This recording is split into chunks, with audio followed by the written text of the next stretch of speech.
Hello, ladies and gentlemen. We're going to be starting in 5 minutes. So if you need a coffee, grab it now. Otherwise, you can already sit, and we're going to be starting very, very soon. Thank you.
Okay. Ladies and gentlemen, it is a great pleasure to welcome you all here in Budapest, in the heart of Europe, for I4MS Stakeholders event, the conclusion of 3 years of I4MS coordination and support action, the biggest EU-funded initiative supporting manufacturing SMEs in their pursuit for digitalization. On 9th March 2021, the European Commission presented a vision and avenues for Europe's digital transformation by 2030, calling the roaring 20s of 21st century the digital decade. The Commission proposes a digital compass that evolves around 4 cardinal points: skills, infrastructure, business, and governance. Today, we have gathered to look at digitalization through the lens of manufacturing SMEs, Europe's largest employer and GDP contributor. During our event, we will not only evaluate what has already been done, but also share our insights for the future, as we all believe that the digital transformation for manufacturing is a cornerstone and a chance for the healthier, safer, and more inclusive society. My name is Ola Savicka-Green, and on behalf of Funding Box Accelerator, the coordinator of I4MS project, I will be guiding you throughout the day. And what a splendid day we're going to have. Our first speaker is Christian Colchetti, Deputy CEO of XI Agency. As Deputy CEO of a national innovation service agency, Christian's role is to provide comprehensive support to the entire innovation ecosystem, from the smallest businesses to those in the most mature phase. Christian has also entrepreneurship experience. And from startup owner, he moved towards startup supporter at the National Research, Development and Innovation Office, where his main task was to support the startup area and build the Innovation Service Department, which later on grew into the current Innovation Agency.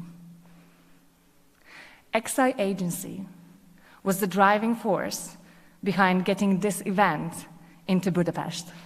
Thus, let's put our hands together and welcome Christian to deliver the opening speech of the I4MS stakeholders event. Thank you.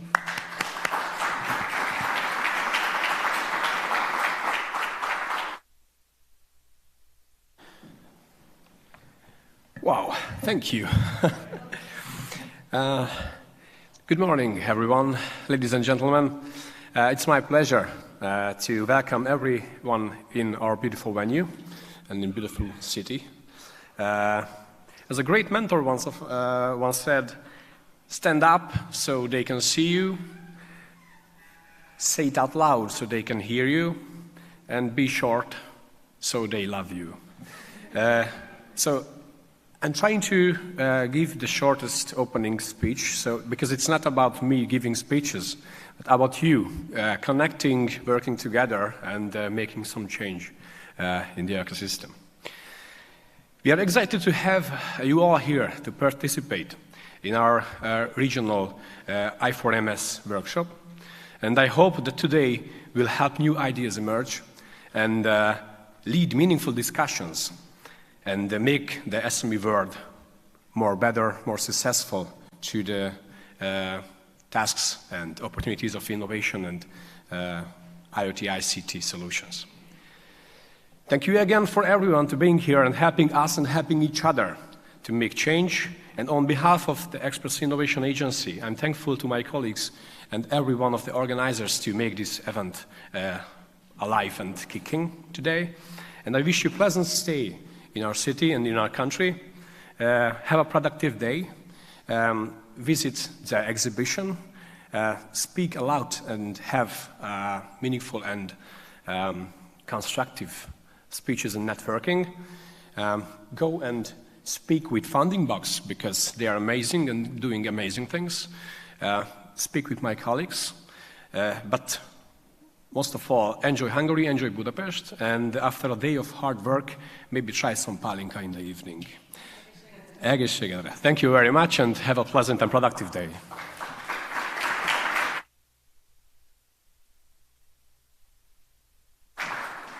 Köszönöm, I think that's how it's. Köszönöm, Christian. Thank you, Christine.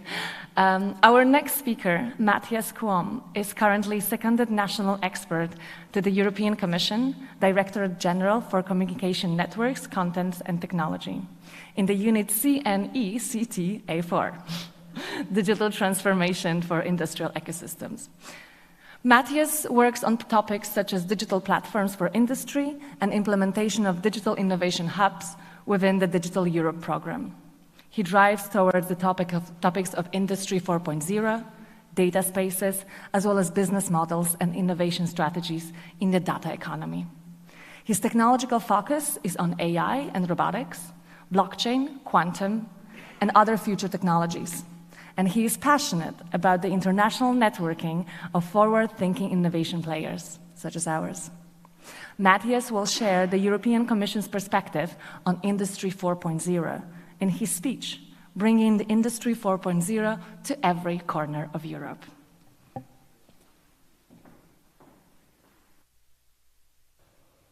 Good morning, everybody. It's really a pity that I can't be with you in Budapest. I am Matthias Kuom from DG Connect, the unit responsible for digital transformation of businesses. And let me start with a big thank you. A big thank you to all who supported I4MS during the last years.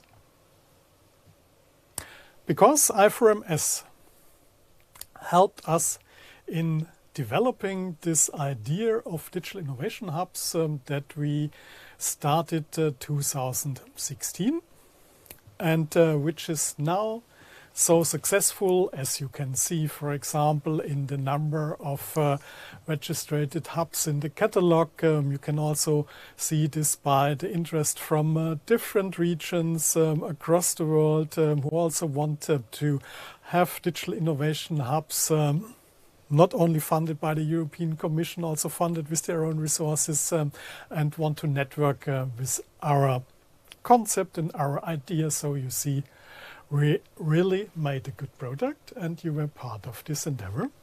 And what I like to do now in this final event of the I4MS is to start with a quick look back where we came from and then describe what we are currently preparing with the network of European digital innovation hubs, because we have learned from what we have done in the past, and now we want to do the next step in this program together with you, of course.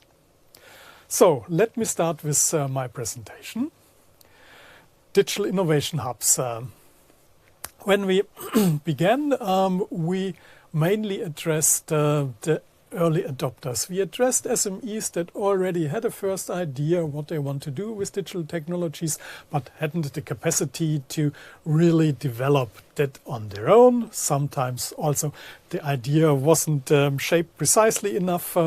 So here the digital innovation hubs could help these SMEs in try out solutions, develop solutions in experiments, and this was, as I said, mainly for early adopters, but it's now important to address also this great majority of SMEs that sometimes are not fully aware of the possibilities digital technologies provide to them, and therefore need different steps before they really can go into experiments with digital technologies. And there we have to see what we have done in the past. I always like to show also some examples of these experiments. This is a typical example for me where we have an SME in the manufacturing domain that maybe doesn't have a clear idea how to improve its fermentation process, but together with a solution provider from the same region and technology providers, even from other countries, they were able to develop here this new process that was optimized via automation and analysis of process data. So, typical example, but it also shows this is a custom-made solution, it's kind of a bespoke solution, and if we really want to scale up this concept of digital innovation hubs, we have to think how we can still have it tailored to the needs of an SME, but develop it in a way that we can reach out to more SMEs than we have done in the past. We already have reached high numbers, I would say more, some thousands of SMEs we have reached directly, and maybe some 10,000s we have reached via best practice examples, but now it's the time for a real capability shift that we reach out to the millions of SMEs we have in Europe, and where we think it's necessary that they do a quick step in their progress of their digital transformation. And therefore we have this new program. Well, new, it's now not new anymore, but still new compared to our research and innovation program. We have now Digital Europe program that wants to build capacities for different parts of the digital transformation. They want to develop infrastructures, but they will also want to develop continuous support for the digital transformation of businesses. And this continuous support is what we are doing now with the European Digital Innovation Hubs. And you are already familiar with the typical offering of such a hub. It is, of course, the possibility to experiment with technologies and test before invest. This phrase is already well known. And also that the hubs provide some kind of skills development. But we want to develop this now in the terms of a customer journey, beginning with an assessment from where does the the SME come from, what are the first steps the SME should take, is it already prepared to start with a test before invest experiment, or do we need first a kind of training to better understand the possibility the digital technologies offer? So we have now a kind of building blocks that we want to use for this, I would say, mass customized solutions with which we think we can reach out to even more SMEs than we have done in the past, and that's important. Another aspect that's also important is this Digital Europe program isn't a research program anymore. It's a capacity building program, and this means we don't have to start from an innovation. We don't have to develop things first before we apply them. We can also use existing technologies even more than we have done in the past.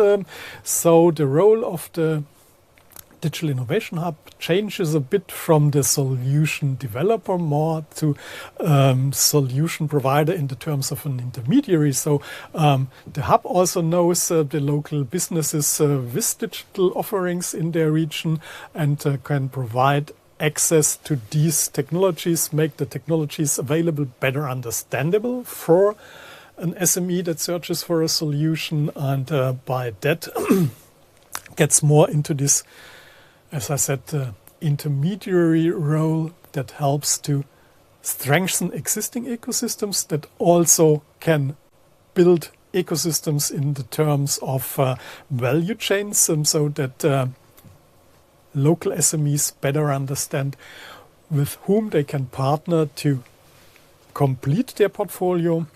And by that, we think the network of European Digital Innovation Hubs, as we are preparing it now, is a real step forward, but it builds on what we have developed together with you in the context of I4MS.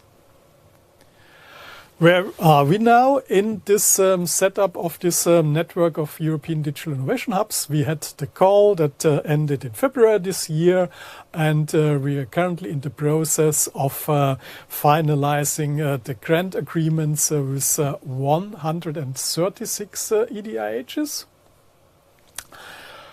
At the moment, we have roughly 30 of them already ready and operational, and till the end of the year, most of them will be ready to provide services. And we already know in the beginning that there might be some gaps after the first evaluation. Therefore, we have currently opened a second call to fill these gaps, and there we have clearly described where we think that there are still gaps. And here the deadline for this call is 16th of November. And then we will have 17 additional hubs at the end of this application and evaluation process, and in the mid of next year the network will be complete, and I would expect that then we will have around 200 European digital innovation hubs connected in a network. Why 200? Because besides the hubs that we select with the first and second call, there are also member states and regions that say, we like the idea, we have money to fund European digital innovation hubs on our own.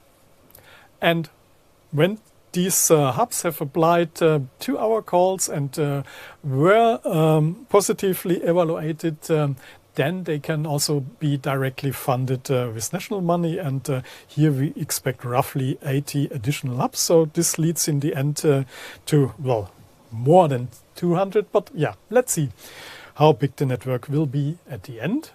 Currently, we have this distribution across Europe. You see that we cover already a good portion of the regions, but you also see still these gaps, for example, in France. And this shows also that the ideas that we had with the Digital Europe program to not rely so much only on the excellence, but also be able to address this geographical distribution was really helpful.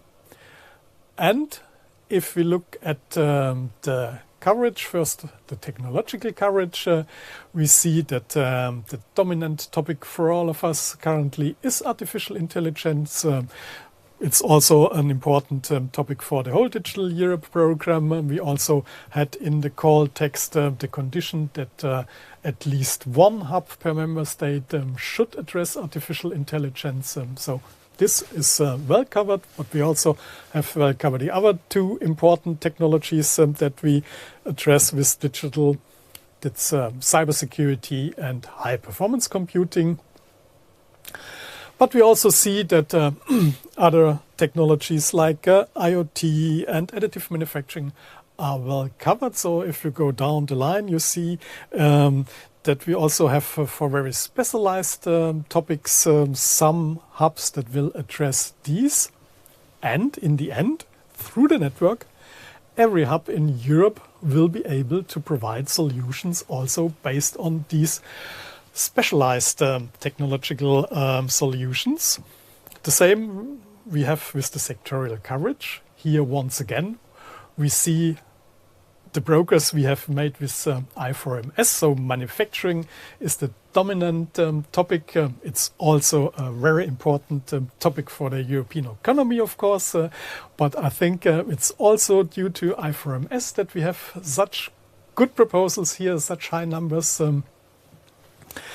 But I'm also glad that other important domains are well covered, like, for example, healthcare or agriculture. And a topic with increased importance, energy, is also good covered. So we see from overall that we already have a good technological coverage, a good sectorial coverage. What we now still finalize is the regional coverage, but here we are also on a good way. You can also see how the different technologies that the EDIHs will address are distributed across Europe. The red one is artificial intelligence, and there you can see this is also well spread. And for technologies like high-performance computing, it's a bit more centralized, but that's due to the infrastructure you need for high-performance computing. So there it's not the idea that every hub is a HPC center. Some hubs, of course, will have partners that are funded by other programs, HPC centers, but the testbeds hasn't to be that sophisticated. The testbeds that the EDIHs directly provide can be a first step. And when an SME then identifies the solution that's directly provided by the testbed established at the hub doesn't fit my demand, then the role of the hub is again the role of an intermediary to connect the SME to other resources where then these demands are better fulfilled. And we have, of course, also a world-class HPC centers within the Digital Euro program. Now let's have a look at the distribution of the sectorial coverage. Here again, manufacturing, well distributed across Europe. You see for agriculture it's a bit different. There it is more dependent on the region, how much this topic is addressed, but also here we see a broad coverage. And the last slide of these maps is on a new aspect that we have now with the European Digital Innovation Hubs network. This is that we also address the public sector, the public administrations as customers of Digital Innovation Hubs, because we see that it is important to also make progress here in the digital transformation of public authorities. It helps them, but it also helps the small and medium-sized companies, also the bigger companies, when public administrations can offer their processes on a digital basis without paper anymore. And therefore, with these activities, we also will support the economy as such.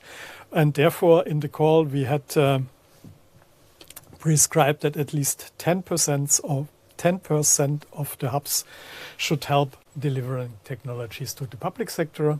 And here you can see this also is well distributed across Europe.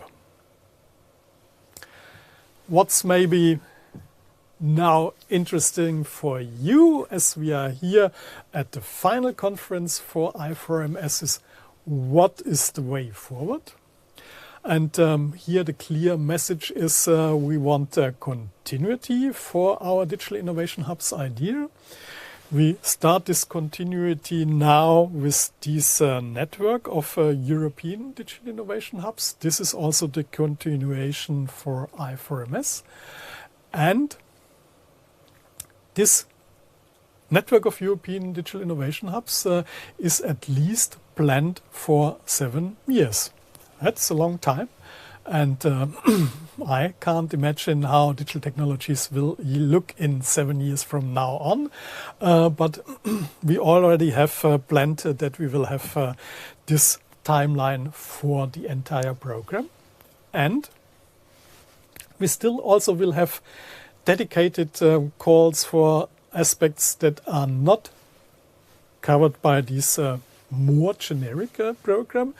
We will still have some calls, for example, in Horizon on a specific technology where we think it needs the support of the Digital Innovation Hubs. We might also have still some regions that are outside the core European member states that we will cover with calls. So there is much more to come, but it's clear that this successful idea will continue. We will have more digital innovation hubs in the future that help SMEs to successfully transform their businesses with digital technologies. And one important aspect of this digital transformation is the use of data for artificial intelligence, but also for simple things to better understand processes, to optimize processes in combination with other partners in the context of data spaces, for example. So we say set in our data strategy how important we see the better use of data for business, but we also want to make better use of data for our own programs. So we eat our own dog food. We make also for our programs data better available, collect more data, more indicators, how successful our programs will be. This is what you can see here with the digital decade compass. It will guide us in the further development of our programs. So this is also important for this continuity, that we want to better understand what's really successful from what we see now, from the participation and the feedback we see. The Digital Innovation Hubs program already is very successful, but to really describe how many SMEs were helped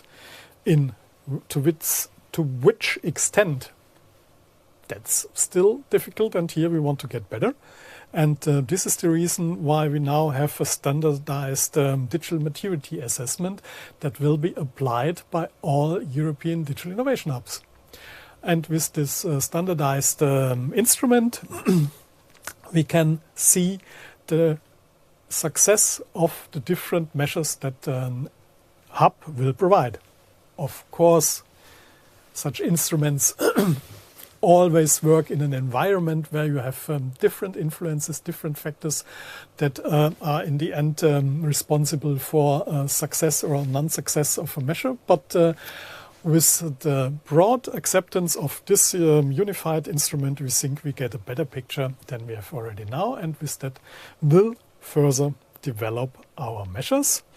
And besides this continuous collection of KPIs on digital maturity, we'll of course also have the usual monitoring of our projects in the half time and after third years of the first funding round. And in all of this, we will have a consortium that will help us, a consortium that builds what we call the Digital Transformation Accelerator. This is the consortium that helps us in bringing all the different hubs together, because currently we have 136 hubs, where some of them are already part of, for example, networks on data or networks on AI, but we want all of them to be integrated into one network, and therefore we need the help of the Digital Transformation Accelerator, and they will provide different services to better integrate the hubs among each other, and also the service offerings of the hubs. So, for example, they will provide online catalogs where you can see what is the specialization of each hub. So it should be easy to identify where are the 10 most elaborated hubs for additive manufacturing and the simulation tools that are necessary to optimize such processes. Or you can find online trainings that are already available in such a catalog. But they will also offer networking and matchmaking events, and they will also provide us with annual conferences. So I think this really helps to build the glue in the network. And their role is also to reach out to people who still don't know what we are doing with the Digital Innovation Hubs. And they also have a role in connecting to these other capacities that we develop within the Digital Euro program. As I said, there we also have programs on high-performance computing, where we now have selected 6 centers that will get money for additional high-performance computing resources. And the role of the EDIH here is, the European Digital Innovation Hub here is to be a multiplier and widely diffuse also these capacities. So the landscape is broad. It's maybe difficult for an SME to understand what is this stuff all about, what is an AI test and experimentation facility, how can I use it, what are the conditions, and so on.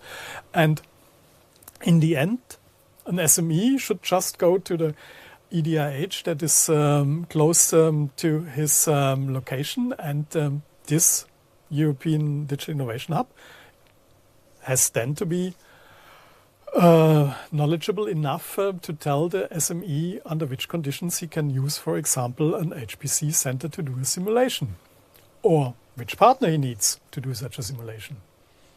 And for that, in the beginning, the hubs maybe need some training, and this will also be organized by the Digital Transformation Accelerator. So all these networking aspects we want to support with this measure. And this is also important for you because, well, either you are already part of one of these European Digital Innovation Hubs, or if you are not directly part of one of these European Digital Innovation Hubs, you also want to connect with the developments you have in your ongoing projects with these network of European Digital Innovation Hubs so that your solutions are better known in the SME domain in Europe.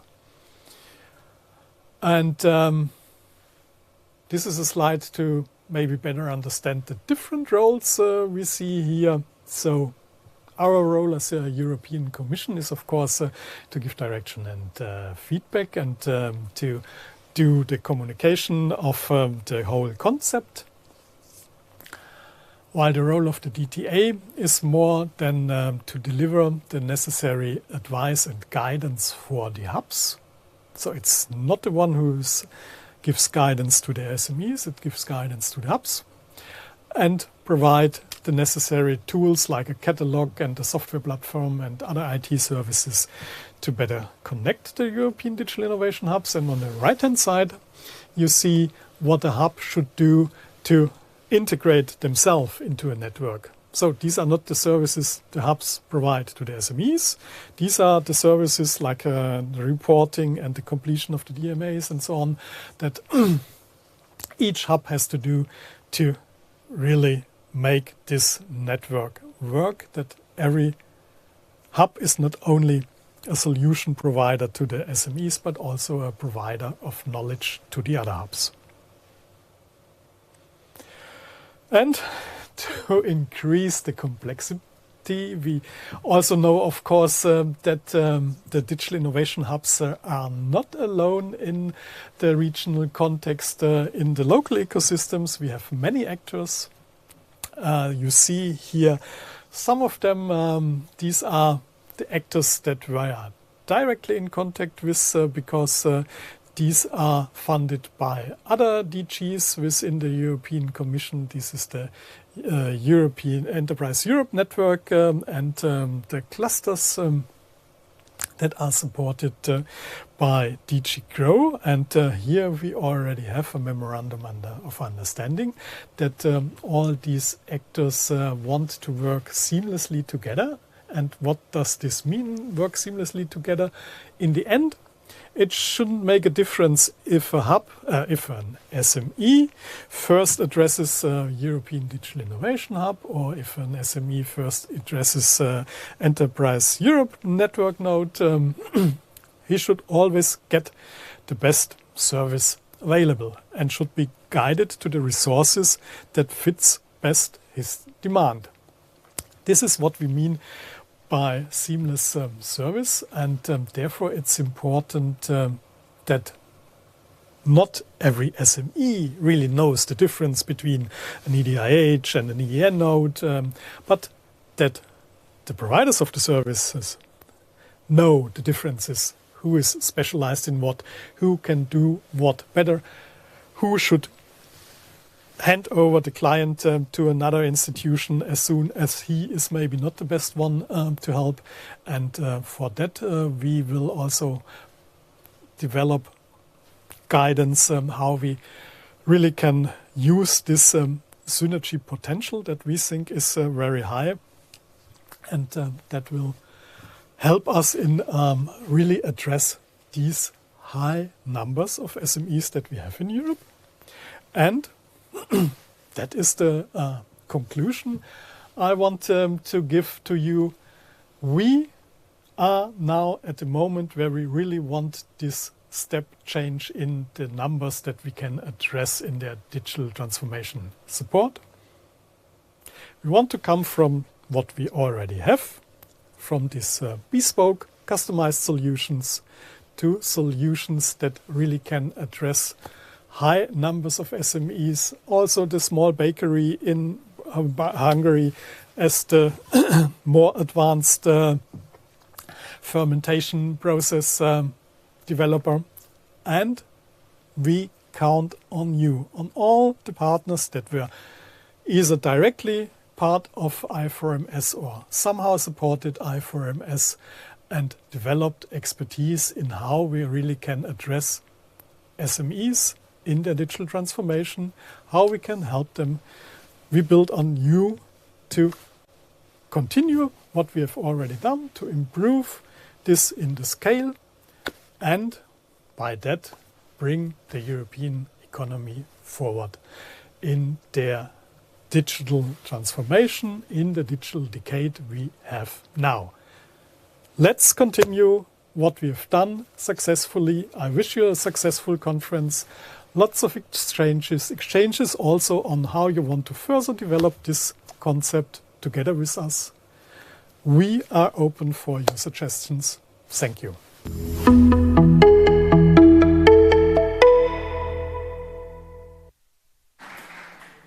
Thank you. I hope Matthias is watching us online, because in case you haven't shared, we are also streaming live. So if any of you would like to let your network know, you can go to the LinkedIn profile of I4MS, and there is currently streaming happening. So if you would like these words to be spread further, please use your social network and help us spread the word. Our last presentation in this block will be the summary of I4MS ICT for Manufacturing SMEs, delivered by Maria Rocca, the project coordinator and the senior project manager at Funding Box. Maria, in her work, facilitates the access of SMEs to EU innovation and EU projects to boost their competitiveness and growth. Prior to Funding Box, Maria has been working in Brussels, representing the interests of the Valencian industry and society, and at the European Commission as a national expert in professional training.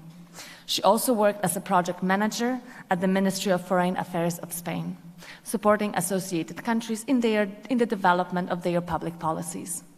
In 2013, Maria focused her career on R&D and I activities, working at the Spanish Council of Scientific Research. In her presentation, Maria will present the conclusions of the I4MS 4TS project, and the presentation will be focused on identifying good practices and lessons learned of the CSA throughout the years.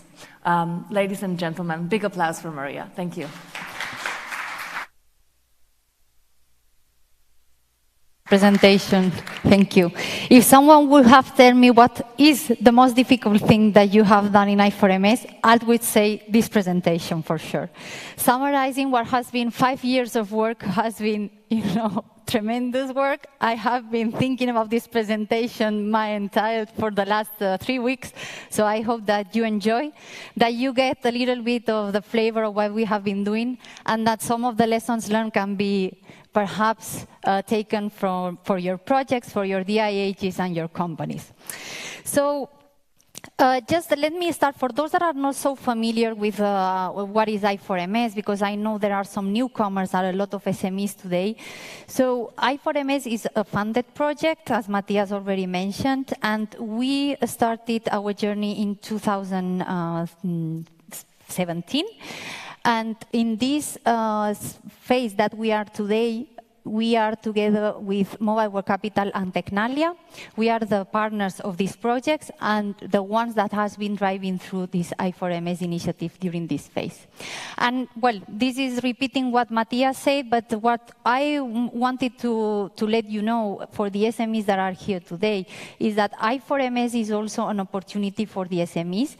There are funding available that is provided by the different projects that I will be explaining. And now one of the most important things is that funding is not only what I4MS can offer you. It can offer also networking opportunities, also trainings, and access to virtual and digital platforms.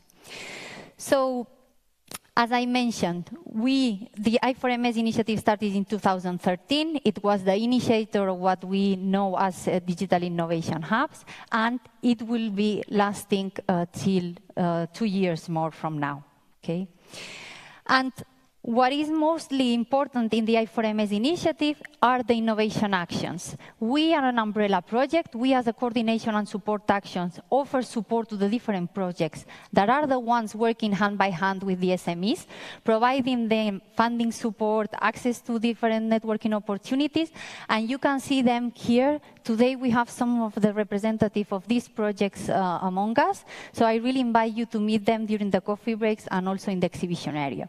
As you can see, during this phase, there are still funding opportunities that will come in the next 2 years. And there are different projects that are supporting the SMEs in 4 vertical areas, 4 technological areas, that are digital twins, human-robot interactions, innovative artificial intelligence, and laser-based additive manufacturing. Without forgetting one of the projects that is the EDIH World that has been supporting the uptake of the technologies in regions that were underrepresented. So, to summarize a little bit what has been the work we have done, let me start with the gaps that we identified at the beginning. We knew that not all regions can have access to the same opportunities, that the SMEs, of course, are uptaking the innovations in different levels. So we somehow wanted to tackle this challenge. Also, that there is a need for raise awareness. This is something that has been repeating along the years, and Matthias also mentioned, it doesn't matter how good a technology is if we don't share with the SMEs, what exactly this technology can do for them. Also, skills. We know this is a huge problem currently, as there are a skills mismatch between what the industry demands and the real skills of the workforce. And of course, funding. We all know that the SMEs are always looking for funding opportunities, but perhaps navigating in all these funding opportunities is too much. So how we could tackle this? And of course, collaboration. At the end of the day, we are many actors in the ecosystem. We need all to collaborate, to work together, to make sure that our efforts reach to the manufacturing companies that is the main target group for I4MS. And you won't be surprised about this one. COVID-19. When we started the project, we thought about a project where COVID was not existent, so we need to rearrange, all our plans. And I think, even though it was not easy, but we succeeded. So the first one, what have we learned? Collaborate with the ecosystem. As I said, we realized that there are some regions that are not having access to I4MS opportunities. So our idea is what we can do to make sure that our messages arrive to all the regions, no matter where they are. So we delivered a plan. Our idea was to create the contact points, so at the end of the day, our digital innovation hubs, chambers of commerce, local ecosystems that are working in different regions and that can support us in delivering the messages to the SMEs. At the end of the day, I'm Maria Roca, and people maybe in Hungary don't know me, but I'm sure they would know Gegerli or the people that are working in the Enterprise Europe network. So those persons are the persons that were delivering the messages, and we created this network of I4MS contact points. But you can see here, how we evolved the ecosystem in I4MS. This is not only thanks to the I4MS, efforts and contact points initiative, but also all the ecosystems that has been created around the different projects. This is an approach that has been used in many, many projects in order to, make sure that the Digital Innovation Hub are evangelizers, that they know how to support SMEs, and that they, support the SMEs in getting the opportunities. And of course, something that we are very proud of is having created a community around the manufacturing industry. And I will really tell you that, having the SMEs interested in, in all these European jargons and projects is not an easy task. But we succeeded to have 2,000 members, and also 42% of them are SMEs. It doesn't matter, at the end of the day, how many members we have. The most important thing is that during the project, we have given them the opportunity to learn between them, to have digital innovation hubs sharing what were their pains, how they can get to manufacturing companies, and, learning also from others.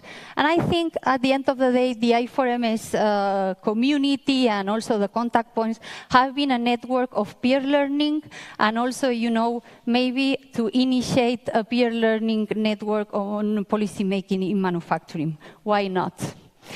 So, the second one was the investing, we need to keep investing in skills and trainings. As I said, we know there's a skill mismatch. As you can see in some of the events that we have been, asking the SMEs, what is the main constraint for them to really, get access to the technology, and one of them was this lack of skills and knowledge. I'm sure you here, you can feel also that the time constraints is an issue. And I think this is also maybe something in our mindsets. We need to think now in the technology as a lifelong learning process, also to make sure that if we want a company to adopt a technology, we need to support also the workforce, because the workforce will be the people, that will be driving forward all these technologies. And these people will tell us if this technology can be applied to another, maybe process or service. So it's something that, we all should be taking into consideration. One of our main achievements has been the catalog of trainings, where we have gathered more than 200 trainings, that are focused on the technologies promoted by I4MS. And that we ask the digital innovation hubs to contribute to this. So this is a work that for sure will be available for you to check, to enlarge it, and take advantage of it. And just, some recommendation maybe for policymakers, what are the actions that we can take? What, we should aim at? So one thing that I was really stricken by, one of our experts participating in the working group said, we have an education system that is still designed for a society that is not anymore existent. This is a quote from Giovanni Crisona. He's among the audience today. So, hi, Giovanni. So, I really think, that is also a change of mindset. The industry and academia should work together. I think you all, as project managers, can have a responsibility there, because also when you develop technologies, you should think about the people that will be using it. So my recommendation is to keep working with the digital skills jobs platform that we have been doing, and of course to link with other projects and make sure that every one of us can cover this aspect in our technology developments. Also, another one is bringing together SMEs. This, I don't know how do you feel about this, but what does it mean? As I was explaining before, at the end of the day, yeah, you know, Maria Roca is doing a presentation about this, but, you know, who will really know, or an SME, how will this SME know who am I? So one idea we had, also considering that we were during the pandemic, okay, so it was no easy task to attract the SMEs, to create a brokering system, so a system that allowed SMEs to to let us know in case that they were interested in I4MS. This was a very important tool, not because of the SMEs could route us, but because we wanted to build trust. We wanted to show to the SMEs that we are not there only when there are funding opportunities, but you know, that we are there from the beginning to raise awareness about what can do I4MS for them and make sure that when the funding opportunity comes, they are ready and they know how to apply. So what was surprisingly from these activities that the SMEs come first because they were more interested in networking. Funding was interesting, of course, but the first thing that they were asking, we want to meet other SMEs, or we want to meet the projects. We don't know if we will apply for funding, but at least our interest is to network. And that's why we put as a title of this lesson learned, bringing together the SMEs, because maybe we are also forgetting about the SMEs, you know, when they, in the sense that they are participating in our projects, they come to the events, but also let's offer them the opportunity to talk, to meet others, because if we want them, you know, to have the opportunity to meet, and this is only a slide to show you how we were doing at that time of the pandemic, if we want them, you know, to take the technology, they should also meet other SMEs that have gone through the same processes and that have been able to succeed. And well, when the pandemic was over and we were more or less able to travel, we started to organize these regional workshops. And I think this was a very important you know, achievement that we could go to. We organized one here in Hungary, also in Bulgaria, and some others in other countries. But what is important to mention is that during these events, you know, we also offer the opportunity to the SMEs to be on a stage and explain how are their experience. And also another, just to finalize with this lesson learned, it was that we need to, you know, make sure that the good practices and the success stories are really told. I think Matthias already mentioned, so it's important that, you know, all the projects and digital innovation hubs do an effort to communicate what will be the impact of the technology. And well, here is just a summary for you to see, you know, some of the testimonials that we have been gathering throughout the years. And one, as I mentioned also before, one of the main constraints that SMEs were telling us that they have when they want to adopt digital technologies are the funding. And that comes to my next lesson learned, that is to systematize the use of FSTP. I know it sounds very difficult, but this FSTP, for those that are not familiar, is the financial support to third parties, is the funding that all the projects that are here today have been delivering to their SMEs. And why to systematize? Because we found out, through different interviews with the SMEs, that the mechanism of FSTP has been a really useful tool. Why?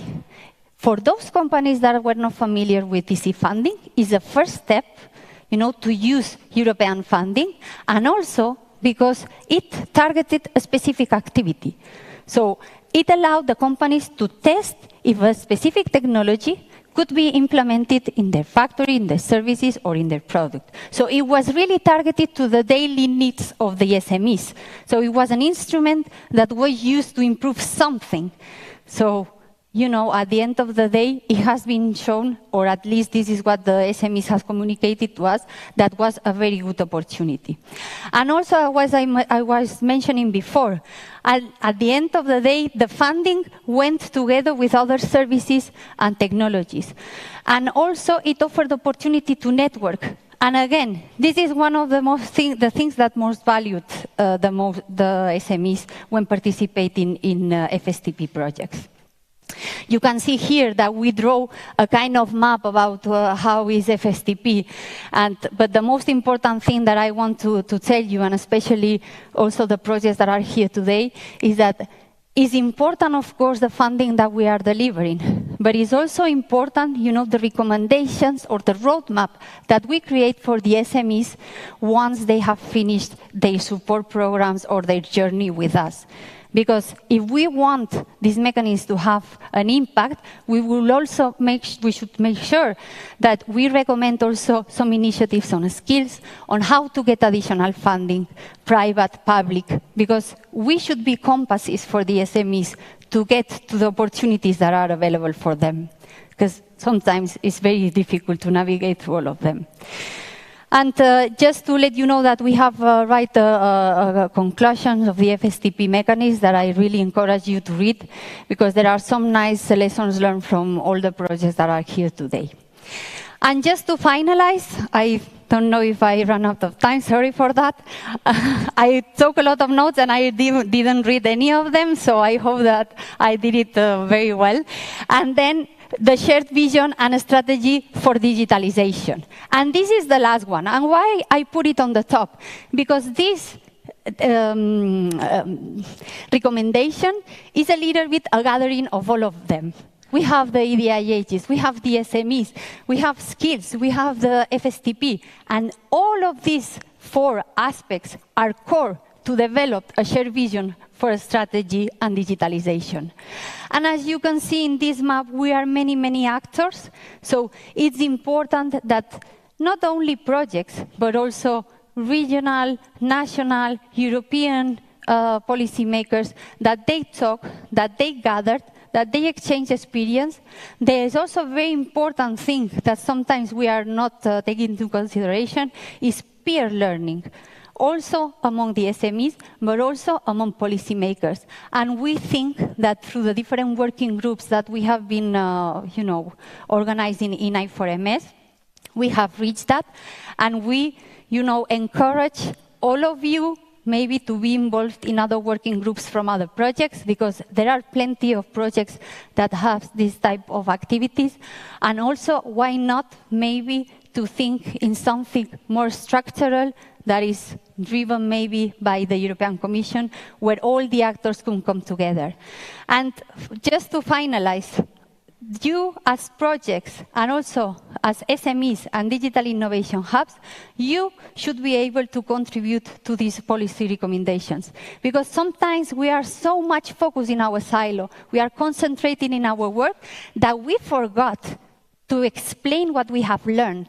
So I encourage you today, to have the opportunity to connect all the dots of this map, to connect all of us and see what we can do towards this joint strategy for digital transformation. So please enjoy today, and thank you.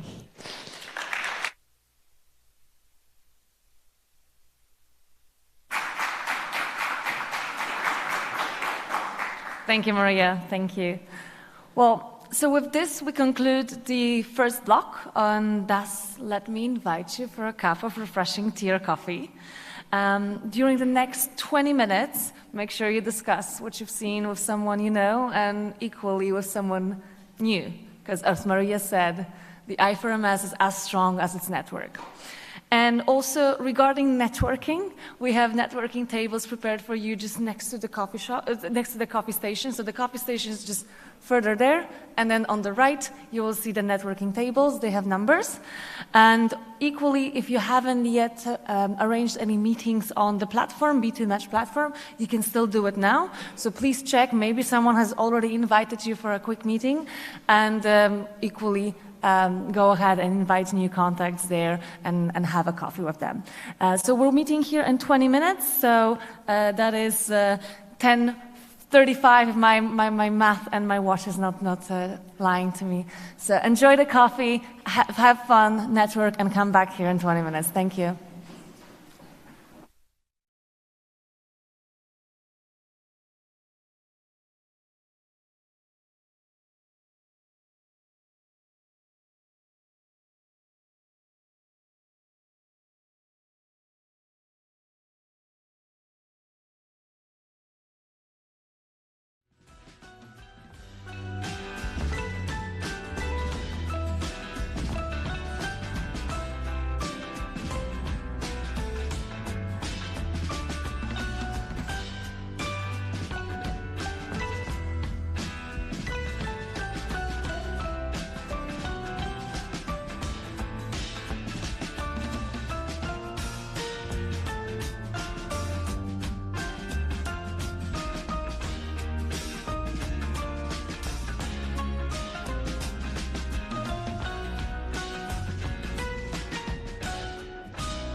I know, everyone is still enjoying coffee. I know. I appreciate though. I appreciate.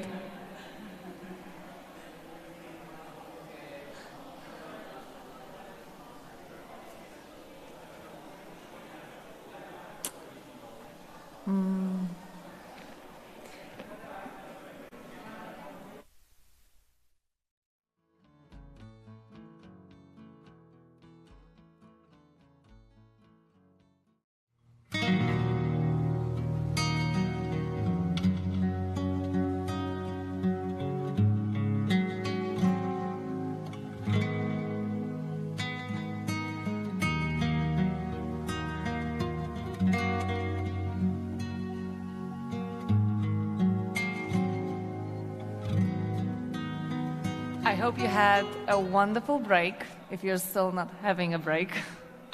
And you are as excited as I am for the upcoming blog. Before we dive deeper into the best practices of support for digitalization of manufacturing SMEs, let's listen to the keynote speech by Takis Damaskopoulos, ERA Chair Professor of Industry 4.0 and of Industry 4.0 at the School of Economics and Business at Kaunas University of Technology, and Executive Director of the European Institute for Interdisciplinary Research. In a minute, Takis will try to answer Quo Vadis, manufacturing industry. Where do you go?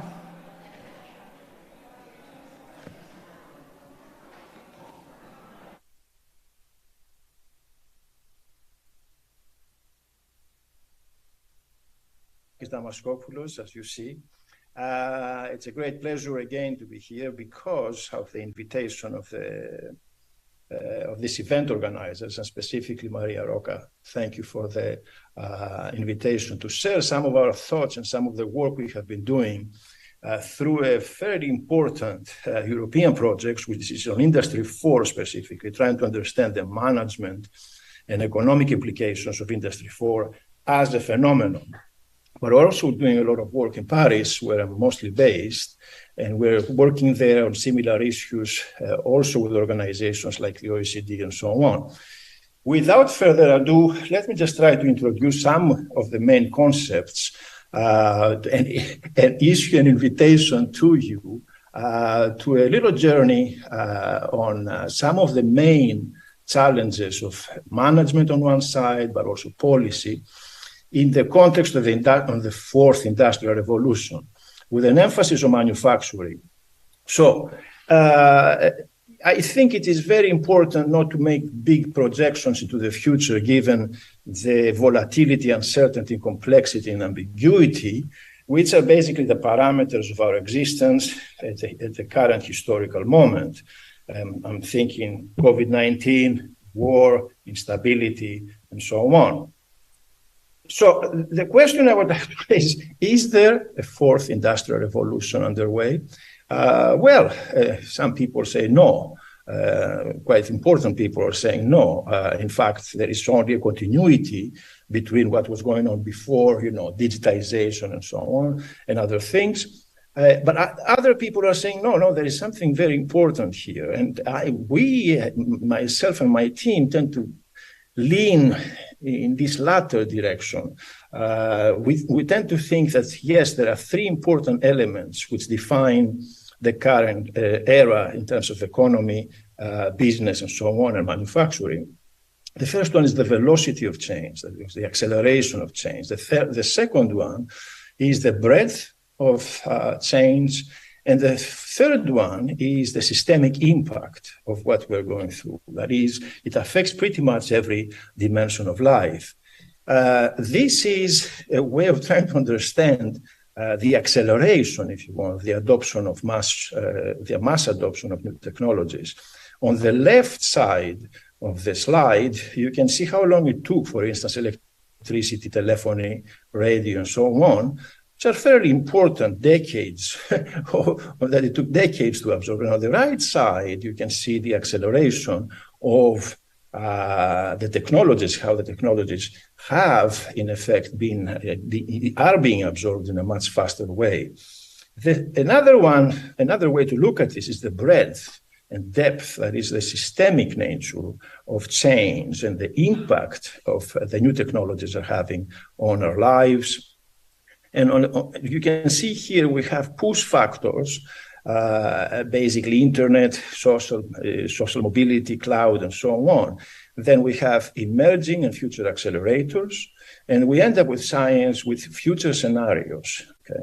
I will not go through all of those. It's just a way of us to start thinking about the systemic nature of that we are going through.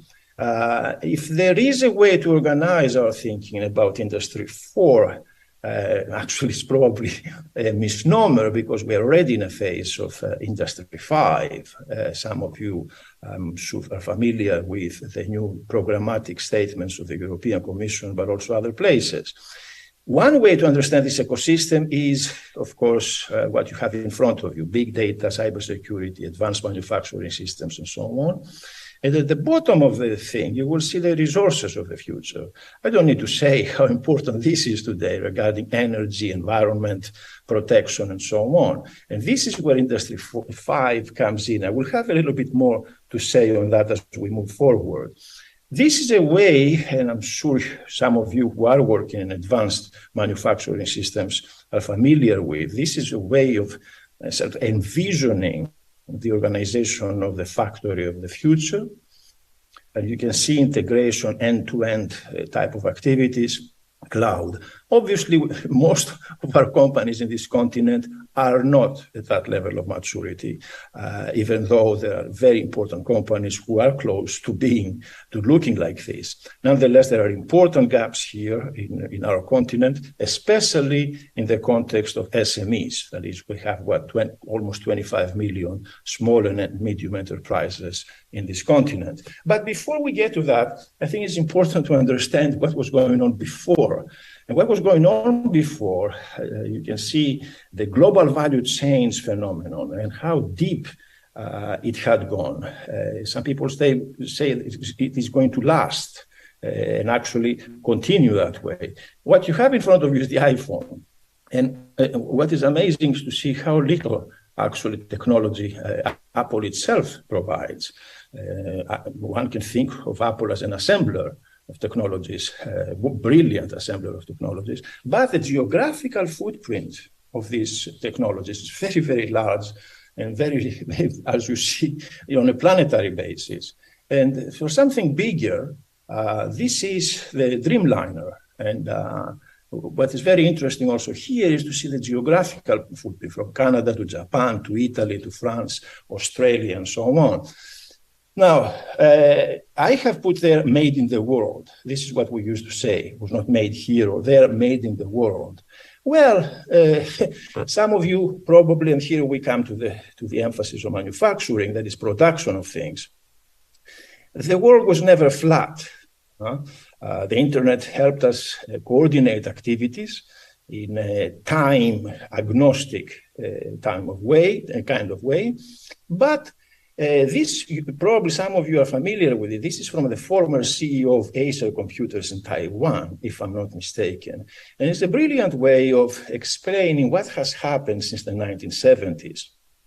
And what he is saying is, basically what we are seeing is an increase in R&D, in the value of global value chains, services, design, marketing, and a reduction in the status of production, of making things. It's a very important thing.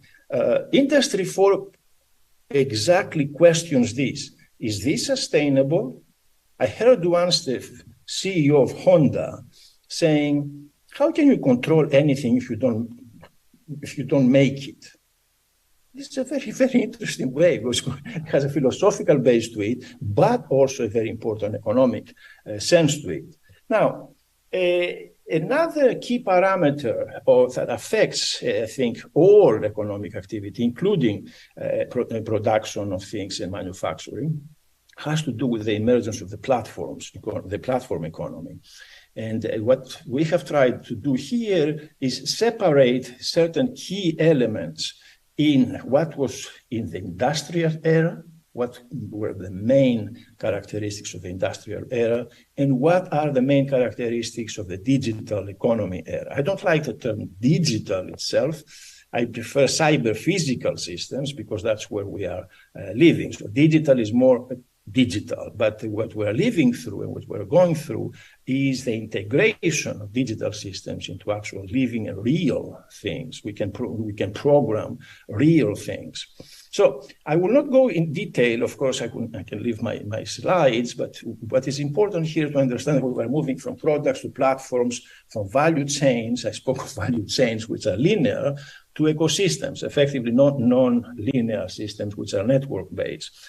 As you go down, you can see certain important transformations going on, which basically change the macroeconomic foundation of the economy.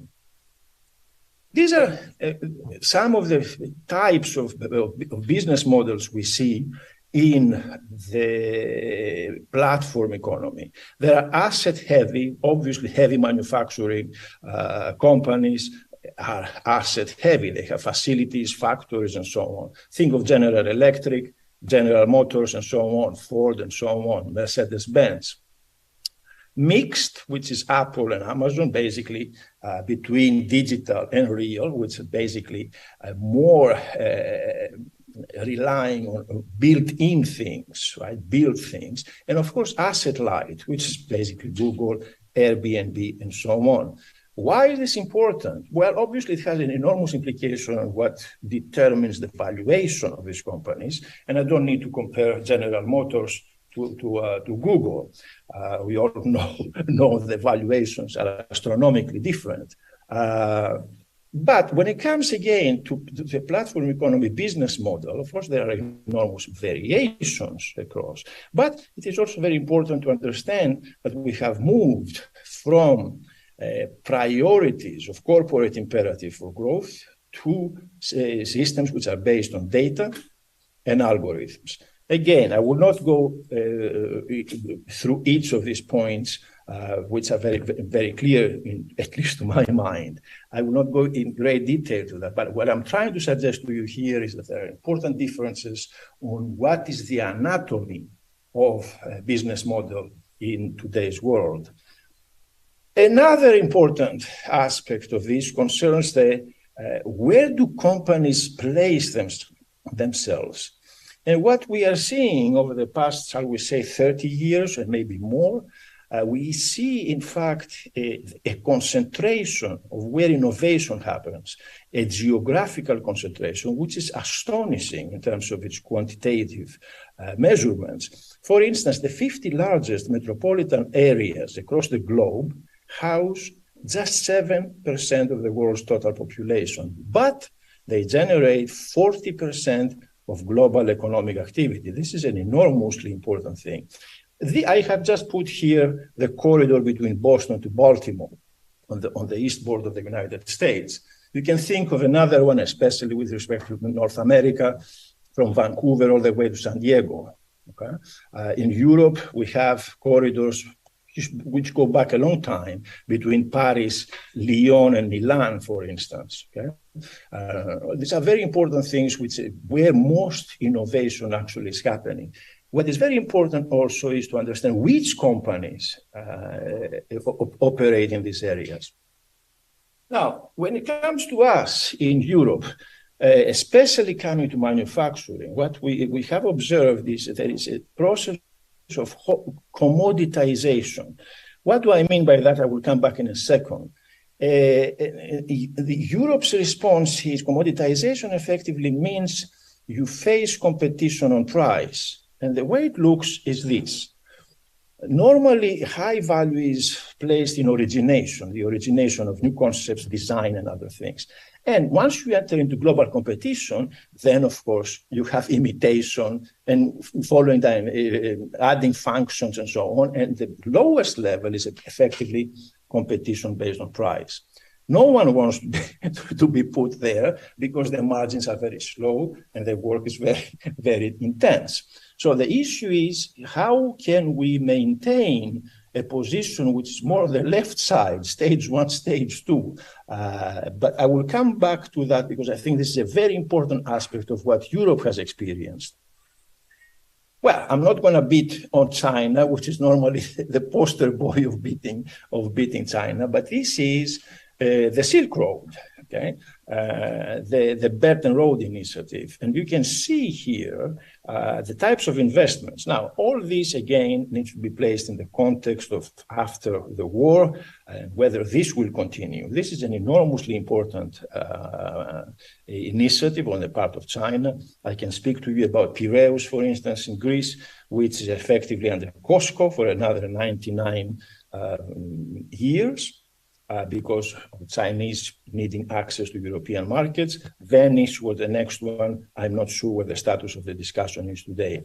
Nonetheless, what I'm trying to say here is this is a very important part of competition from low-cost countries. It's not just China, it's many, many other places. So effectively, what this has meant is this, that we have lost quite a bit of industrial capacity in manufacturing.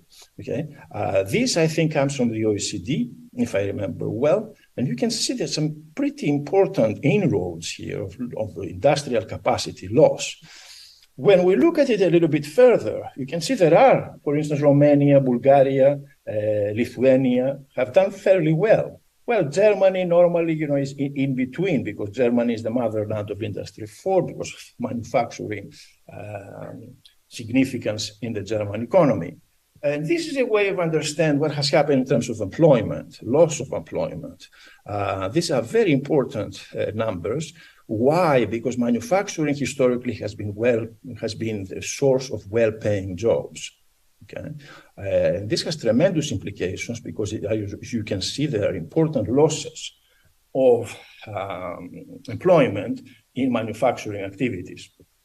What was the European response to all that? Well, smart specialization. Effectively, what we want to do is focus on what we are good at. Okay, not try to do things that we are not going to be good at, or it's going to take us for a very long time to develop the relevant expertise.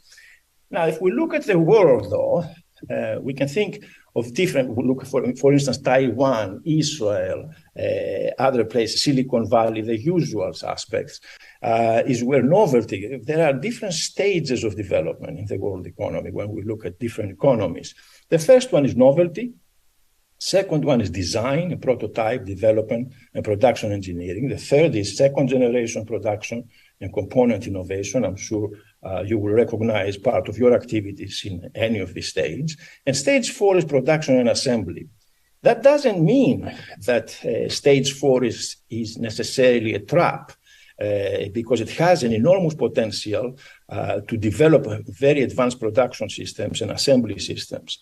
The question, though, that is being asked today is where do we fit?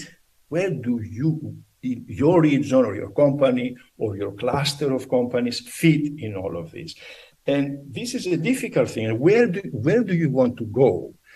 These are very difficult questions because at the end of the day, it is not about only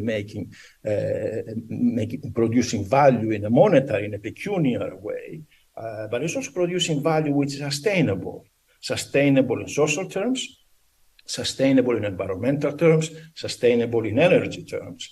So, and of course, inclusion. These are difficult questions, and I think most of the European regions are confronting these questions. This is why I mentioned Industry 5, because Industry 5 effectively tries to push the envelope beyond the technical and competitiveness issues of Industry 4 by taking on board some of the issues of resilience of systems, some of the issues of sustainability, and so on. And here is the link that is probably missing. What we are seeing, as I mentioned, is a loss of industrial employment, but it's beyond that. What we are seeing is not simply loss of employment. What we're seeing is a polarization of Mac jobs. You will recognize Mac jobs, that's McDonald's jobs, and Mac jobs is Apple type of jobs. Obviously extremely different kinds of activities involved. So this polarization looks like this. Effectively, what is happening is we are losing the middle wage workers, the professions which were middle wage. And that is effectively challenging the status of what we normally call the middle class. Okay. Now, if we look at the degree of exposure of different regions, we can see here, for instance, that the risk of automation or significant change of work. You can see some pretty substantial numbers here. That is either being eliminated, jobs, the blue parts of the columns are either eliminated or significant change, which means what? Upskilling, that's what it means. And this is a difficult proposition. And we are told by advanced research, this is from the World Economic Forum, by the way, these are the emerging 15 skill sets for 2025. You can see analytical thinking, innovation. You don't see a lot of technology type of activities here, even though it is certainly present. But we're looking at critical thinking, This is very different. We used to think of them as soft versus hard skills. Probably they are both integrated today. Now, these are, again, I will not go through them, but I think this is a very interesting way of understanding the increasing demand of certain types of profiles, professional profiles and expertise, and decreasing demand.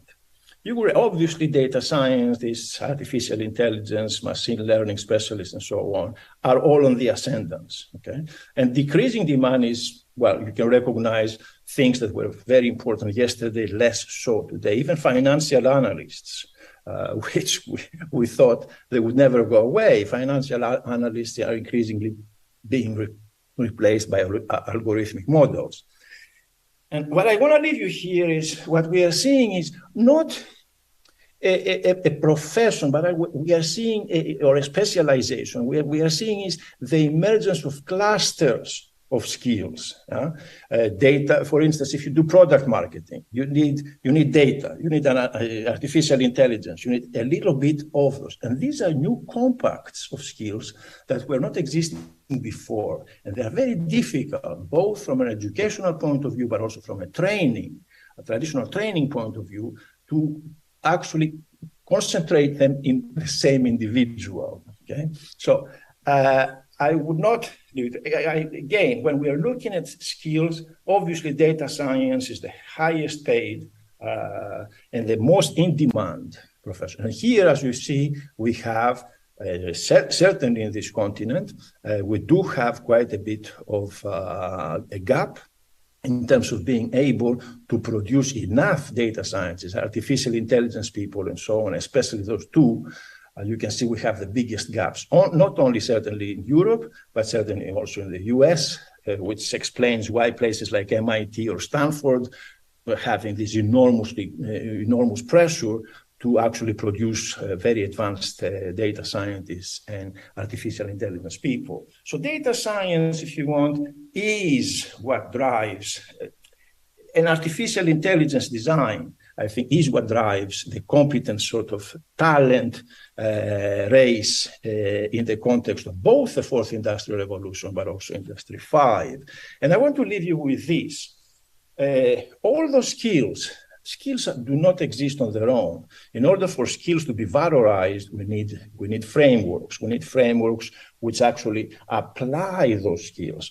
And these frameworks are not only about businesses, but also governments, which are increasingly becoming, again, very important in ensuring scale, sustainability, and innovation which respects planetary and environmental parameters.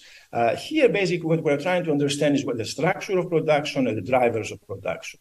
And basically, what we are trying to do is try to assess, it's a diagnostic tool, trying to assess if I move from France to Poland or to Italy, what are the gaps? What is it that we need to measure here in order to ensure that there is a manufacturing base, especially which is competent and has a sustainability built into this? So on one hand, again, complexity and scale, these are historical factors. But this is my last reflection on this. Basically, the diagnostic framework takes into account technology aspects, infrastructure, human capital, human capacities, if you want, the institutional frameworks, which we do have enormous gaps, for instance, cybersecurity issues, okay, rule of law, that kind of thing. And of course, we have issues that have to do with sustainability. This is something that was not at the top of the agenda, at least in Europe, for many, many years. But based on what we're experiencing, we're going through as a continent today, as a society, sustainability is probably one of the most important elements of looking into the future, not of ourselves only, but also of our children. That was it for me. I hope raised more questions than gave you answers. Thank you.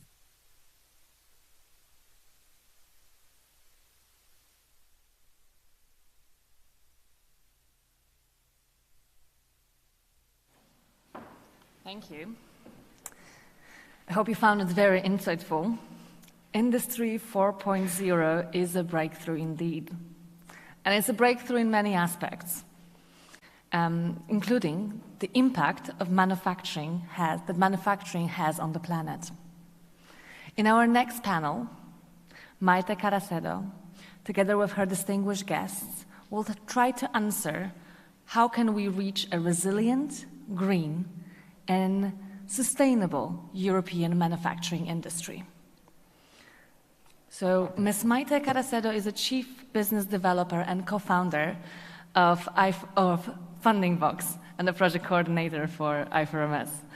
Maite has been active for the last 20 years in public funding for innovation, taking part in international projects with different roles. Maite is currently playing a leading role in several initiatives for supporting the digital transformation of European companies, such as I4MS, Digital Innovation Hubs Network, EDIHs, or Photon Hub, as well as facilitating the connection among deep tech startups with private funding. Together with Maite, I'd like to welcome on stage Cornelia Amichalakioae, if I said it right, Innovation Advisor and Project Manager at EFRA, Balázs Barta, Managing Director of PBN and our partner here from Hungary, Raluca Sibu, the CEO of Luminospino from Romania, and Jordi Arufi, Program Director at Mobile World Capital Barcelona from Barcelona. Big round of applause. Thank you very much.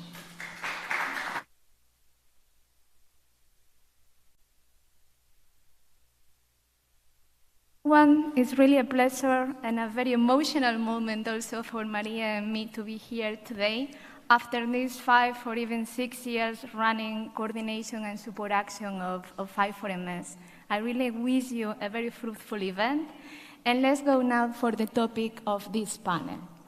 So you've been seeing here a little bit of a summary of what was these years of I4MS initiatives implementation, and Maria Roca was mentioning some of the challenges. Then, with our keynote speaker, we were also looking a little bit at the future. And this is indeed what we will be discussing with our guests today.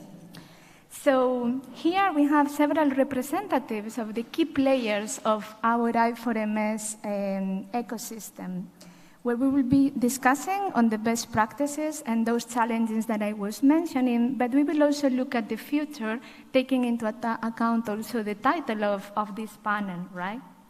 So thinking a little bit on our position as Europe being why leading the manufacturing industry in the world since the 16th century, we also know that now we need to face a green transition if we want this to maintain this position and to make it sustainable for the future. On the other hand, we often went through this COVID crisis where the digitalization of companies was really a key and distinguished factor for many of those SMEs in Europe. However, we are still far from an ideal situation that especially is affecting manufacturing companies and manufacturing SMEs that are still on the 60% of them in a good digitalization moment. So these two challenges, being more green and sustainable, being more digitalized, establish a little bit the base of what needs to be the next industry, what is called the Industry 4.0, right? And again, going back to the title of our panel is how to achieve this more resilient, more human-centric, and more sustainable industry in the future. And for discussing a little bit about this, I will start with my first speaker, Cornelia. You're coming from EFRA, so you are today representing a little bit the policymakers because you are in direct contact with them.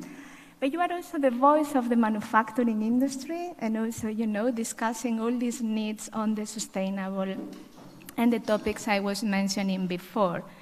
So I will ask you a question that at the beginning, I would like you to reflect a little bit on all these years of I4MS. We've seen that we've been here working with manufacturing SMEs over the last 10 years.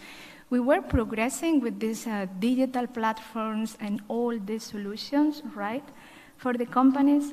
But what is the effect that we were achieving? So if we look at the framework of manufacturing companies, in which state of digital maturity are they? Give us maybe some data, some framework, but also what we are doing, okay, from EFRA and the European Commission with this new program Made in Europe, which are the supporting mechanisms that will take into account those three topics that we were mentioned. So we want our companies to be more resilient, more human-centric, more sustainable. Please give us an overview from your EFRA position. Thank you, Maite. Yes, of course, we all are witnessing some really amazing results in terms of how digital transformation has impacted the markets, how the companies of different types and sizes are getting more and more digital mature.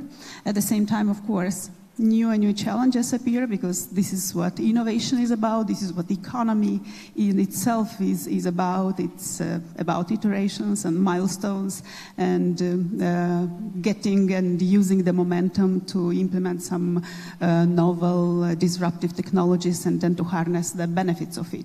Of course, within the Factories of the Future program implemented under the Horizon 2020, in which EFRA is also acting exactly as it is in the Made in Europe newer program as a partner of the European Commission. We are witnessing some really interesting use cases, business cases, demonstrators and pilots. And the research outcomes are really indicative and eloquently speaking about the way the digital is being treated totally different during the last years.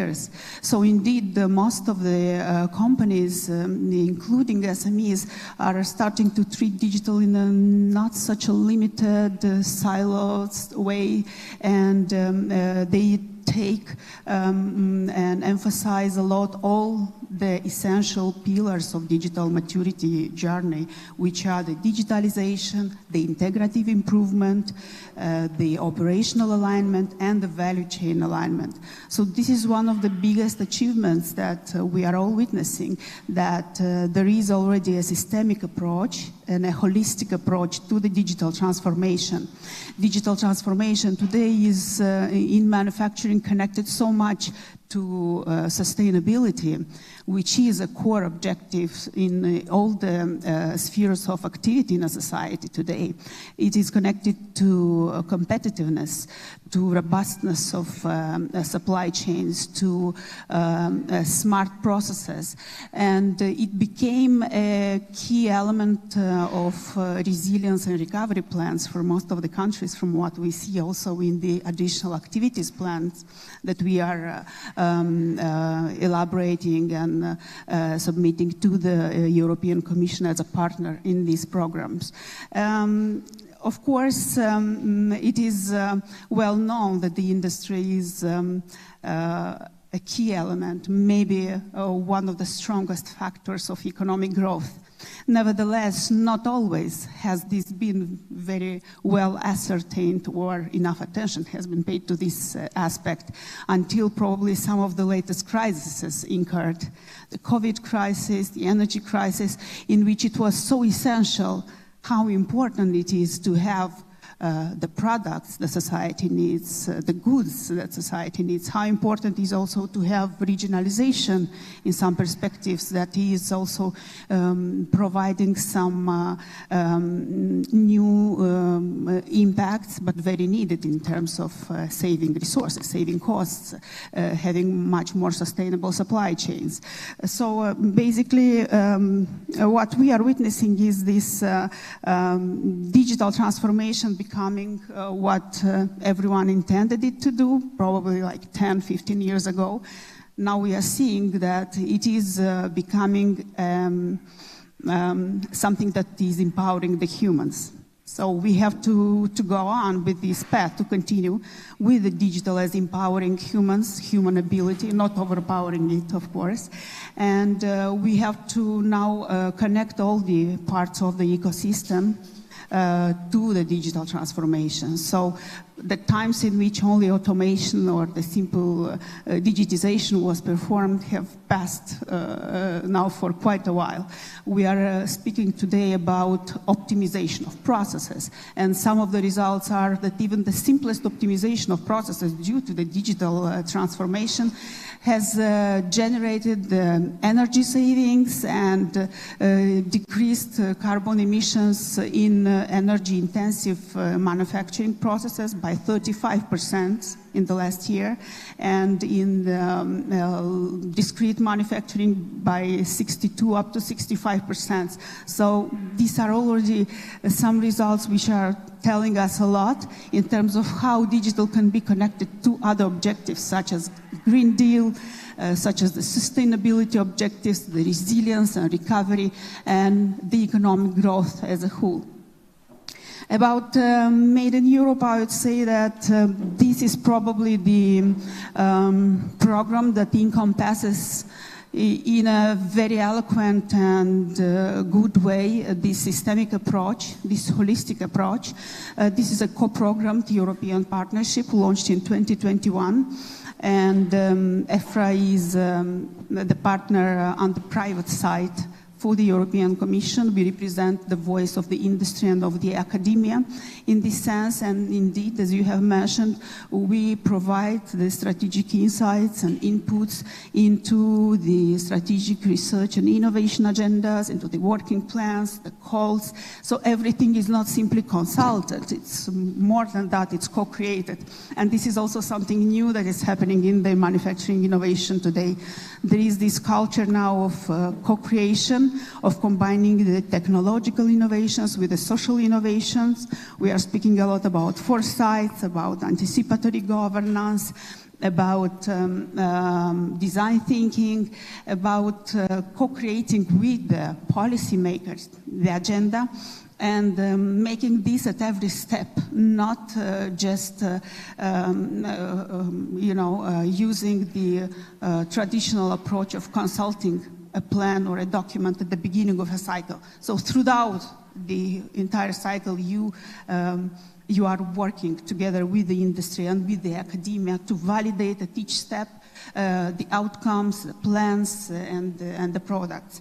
The vision of the Made in Europe partnership is actually exactly responding to the question, because the vision for the end of the Made in Europe program that we want to attain is to have sustainable, green, human-centric, and digital manufacturing. So it answers all these questions respectively. This is how we have built the general and the specific objectives of the Made in Europe program. The first objective is reaching manufacturing leadership and excellence, and it, of course, targets competitiveness, it targets new products, new markets, complex products, intuitive products, and this is being achievable via excellent and competitive projects and initiatives, responsive smart factories and supply chains. And the second objective is responding to the European Green Deal and refers to the circular products and climate neutral manufacturing and circular economy. So it also covers this important aspect of regenerative economy. And the third one is an Europe fit for the digital age. So it is about mastering the digital transformation, and it encompasses, again, the most disruptive technologies in the field. And the fourth one is about creating an attractive environment and attractive jobs that would add value to the manufacturing, empowering the humans, creating a safe and inclusive environment.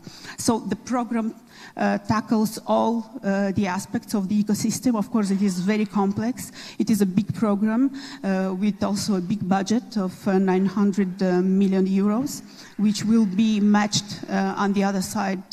This European Union contribution will be matched by the other partners than European Union, by the member states, via their regional and national initiatives. And already the first batch of projects has been launched. We invite you to visit the EFRA.eu website, the Made in Europe section. And the first 24 projects in batch 1 are already targeting some really, really interesting research and innovation outcomes in green additive manufacturing, in zero waste production, in biomanufacturing. So we are inviting everyone to join this community and to look up to the projects under Made in Europe and to participate in the calls for the 23-24, which soon will be announced. Okay, thank you, Cornelia. Let's now switch into the other part of the ecosystem, maybe, and I would like to talk with a beneficiary of our activities, so Raluca. Thank you for joining us today, also because you've been an important player of I4MS, representing our brand as one of our ambassadors. So she was contributing with content, best practices, and evangelization, inspiring other companies to apply to our calls and to know more about I4MS. Raluca. We are developing these very successful or outstanding digital platforms, putting a lot of interest on the technology, coming with other supporting activities, but we still need to improve our communication capabilities, I think. And I would like, to listen to your view on how the SMEs, especially in our case, manufacturing SMEs in Europe, are perceiving initiatives like I4MS. Maybe you can introduce a little bit your view and your experience. And then also reflecting on your case, I think you might be a little bit different because you are also supporting companies in the digital transformation at local level. But where do you think there are still the obstacles for them to properly uptake these digital solutions? Thank you, Maite. And indeed, I4MS is in itself an ecosystem already proven and already well known. And well, I can really perhaps make a very direct connection to what companies are. Let's say, because companies are always feeling the pressures. They are in the front line of feeling the pressures that arise in any type of transformation. And also, they of course, they can derive more in a more speedy way the benefits of such transformation. Nevertheless, it's overwhelming for companies all the time to see that something new is coming. It's a new wave, okay? It was innovation some 10 years ago, and we told companies you need to be innovative, otherwise you will not survive. Now we are telling again, you need to go digital, otherwise you will be irrelevant. And of course, if you are not green, probably you will not be able to comply with the standards that we are preparing. And I'm also saying this from the perspective of previously to my company working for a business support organization, for a development agency. And I know what this means to switch in between the roles. Because when you are a company, you don't need so much advice, you need processes. You need replicable processes that work for you. And in this sense, I4MS is such a repository of processes that work for companies. So coming back to all the transformations, in essence, if we look at digitalization, at green, at human-centric, in essence, they are innovation management. They belong to the same category of innovation management within companies. And of course, even now, companies are trying to dismantle and find the best way to manage innovation internally. But if we, and I always advise, well, not a good word, advise. I always encourage companies to treat digitalization as digital innovation. This, of course, also implies to understand as a manager of the company if digitalization will be an enabler for the company, or is it at the core of innovation management? I mean, is it something that is critical for the success on the market or for achieving a greater market share? Or is it an enabler that, yes, it will accompany your products and services throughout their life cycle? And last but not least, I would like to stress upon the fact that companies need a lot of resources in order to manage these transformations. I mean, companies are currently all the time, every day, serving their clients, okay? So we are using our resources to provide our services or products for our clients. This means that we need to take from somewhere additional resources in order to manage such a change. It's this name of the ambidextrous organization, that we need to be right-handed and left-handed at the same time, meaning that we need to consolidate the business and at the meantime innovate and scale. So it's all these processes within companies need to be supported. This is my point. It's not that companies cannot do by themselves. They can do, and they prove they can do. But in the case that we have such an ecosystem as I4MS and many others, the DIH network, the EEN, and so many others, we need to push more, indeed, companies to access these resources. And we need to explain to them that it's not a one-time support. This is very important as well. It's not a one-time that we provide one funding or one piece of information, that it goes on medium and long term. And it's a partnership.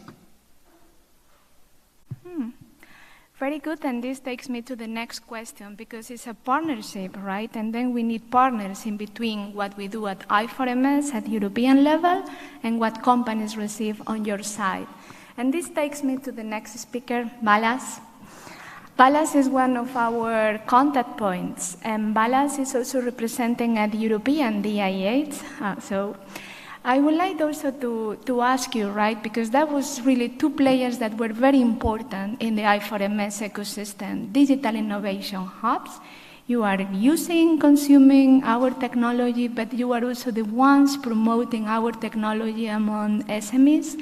And in I4MS, we wanted to do a special activity of connecting the European technology and the European dimension with the local SMEs, thanks to this network of supportive partners. Thank you for your good job during these years in promoting our brand, our calls, and our services. But can you elaborate a little bit on, how successful was this regarding the number of SMEs that were applying or using I4MS solutions thanks to this role? But also on the other aspect, I saw you growing during these years as an entity, at least at European level.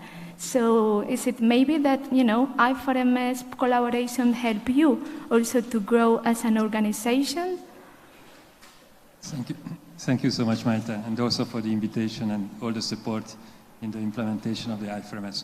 So basically what Maria said, that these kind of funding instruments are great for getting funding and networking, but there's also an additional element, at least in Hungary, and it's good for learning, because when we show them that, okay, this is the potential application they can apply for, and they say that, what the heck is this? I don't understand a word about that.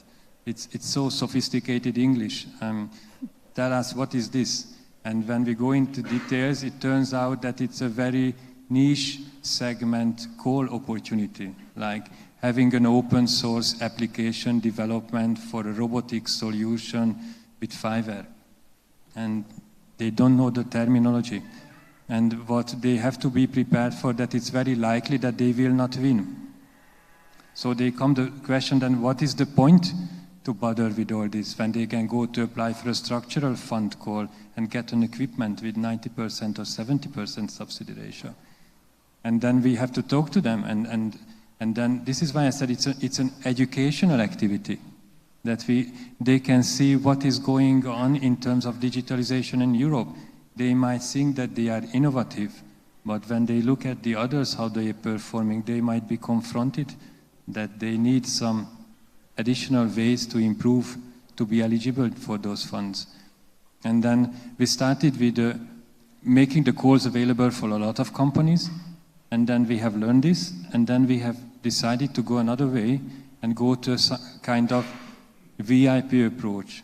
Choose the ones we are familiar with, that they are the most innovative, and then focus on them and take them as a kind of benchmark for the others, that, okay, it might be relevant, it might be feasible, and this is how it can be done. And actually, we are very proud that in this year we could distribute 700,000 euros to companies through these cascade funding opportunities.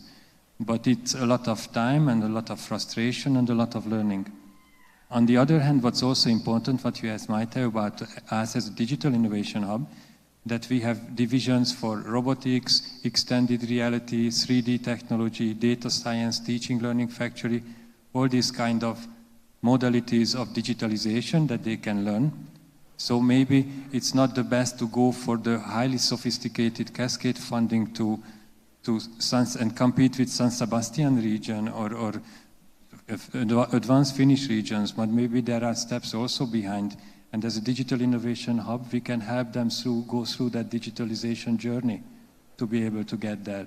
So in many cases, these cascade calls are able to give them some kind of vision where they can get to. And with the digital innovation hub, we are capable to give them a kind of roadmap to get that and define together some kind of indicators. So I think this is how I see your role and how I see the opportunity of I4MS. Okay, thank you. Jordi. Jordi represents Mobile World Capital, one of our partners in the coordination and support action, and they were responsible for the skills part. And this is a challenge that we have here, right? Anytime we talk with companies, Raluca was mentioning some of the obstacles, but the skills is always a problem. So once they decide to go for this digital transformation journey, then it's the CEO, the innovation manager, they go through the pilot, and then they want to fully deploy. And then it's when they are lacking the right people, the right workforce, prepare for uptaking the technology.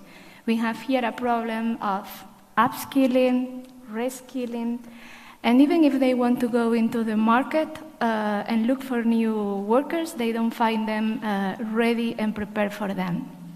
We knew about this. We tried to help here with the catalog that Maria Roca was presenting before, And Jordi, I will ask him to elaborate a little bit more on what we were offering in this catalog, why it can be still very useful for all the players here today. But also, Jordi, I would like you to elaborate based on your experience. You are very active in this aspect in the Mobile World Capital Foundation.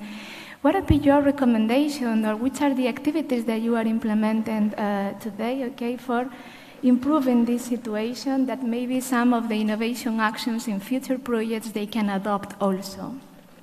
Well, thank you very much, Maite, and thank you all the attendees. Yeah, I'm today representing Mobile World Capital Foundation. Barcelona happens to host Mobile World Congress event, one of the largest events in B2B technology. This is organized by GSMA, and this makes Barcelona the capital of the mobile industry 1 week per year, while we work all the year around in order to extend the impact of the event, and we do it through several initiatives. For instance, fostering digital skills, both in our ecosystem and also around Europe, participating in initiatives such as I4MS.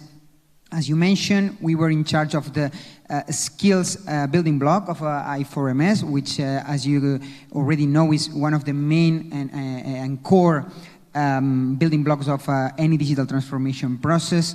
On the one hand, we were in charge of several working groups in which we brought together all the dots of this I4MS ecosystem, so policy makers, digital innovation hubs, academia, SMEs, in order to provide recommendation about how to develop reskilling and upskilling in companies such as SMEs, manufacturing SMEs. And by the way, you can find a report, it's called 10 recommendations for upskilling your workforce for manufacturing SMEs in our website. And we also have driven this catalog in which you can find over 200 training programs in Industry 4.0. Actually, Maria introduced it a bit. You can see that we have all kind of formats provided, but all kind of, I would say, training institutions, both digital innovation hubs, academia, and others. And I would say that we cover all kind of targets. And let me put an example. Here in the other side of the menu, we have a little bit of showcasing of use cases in I4MS.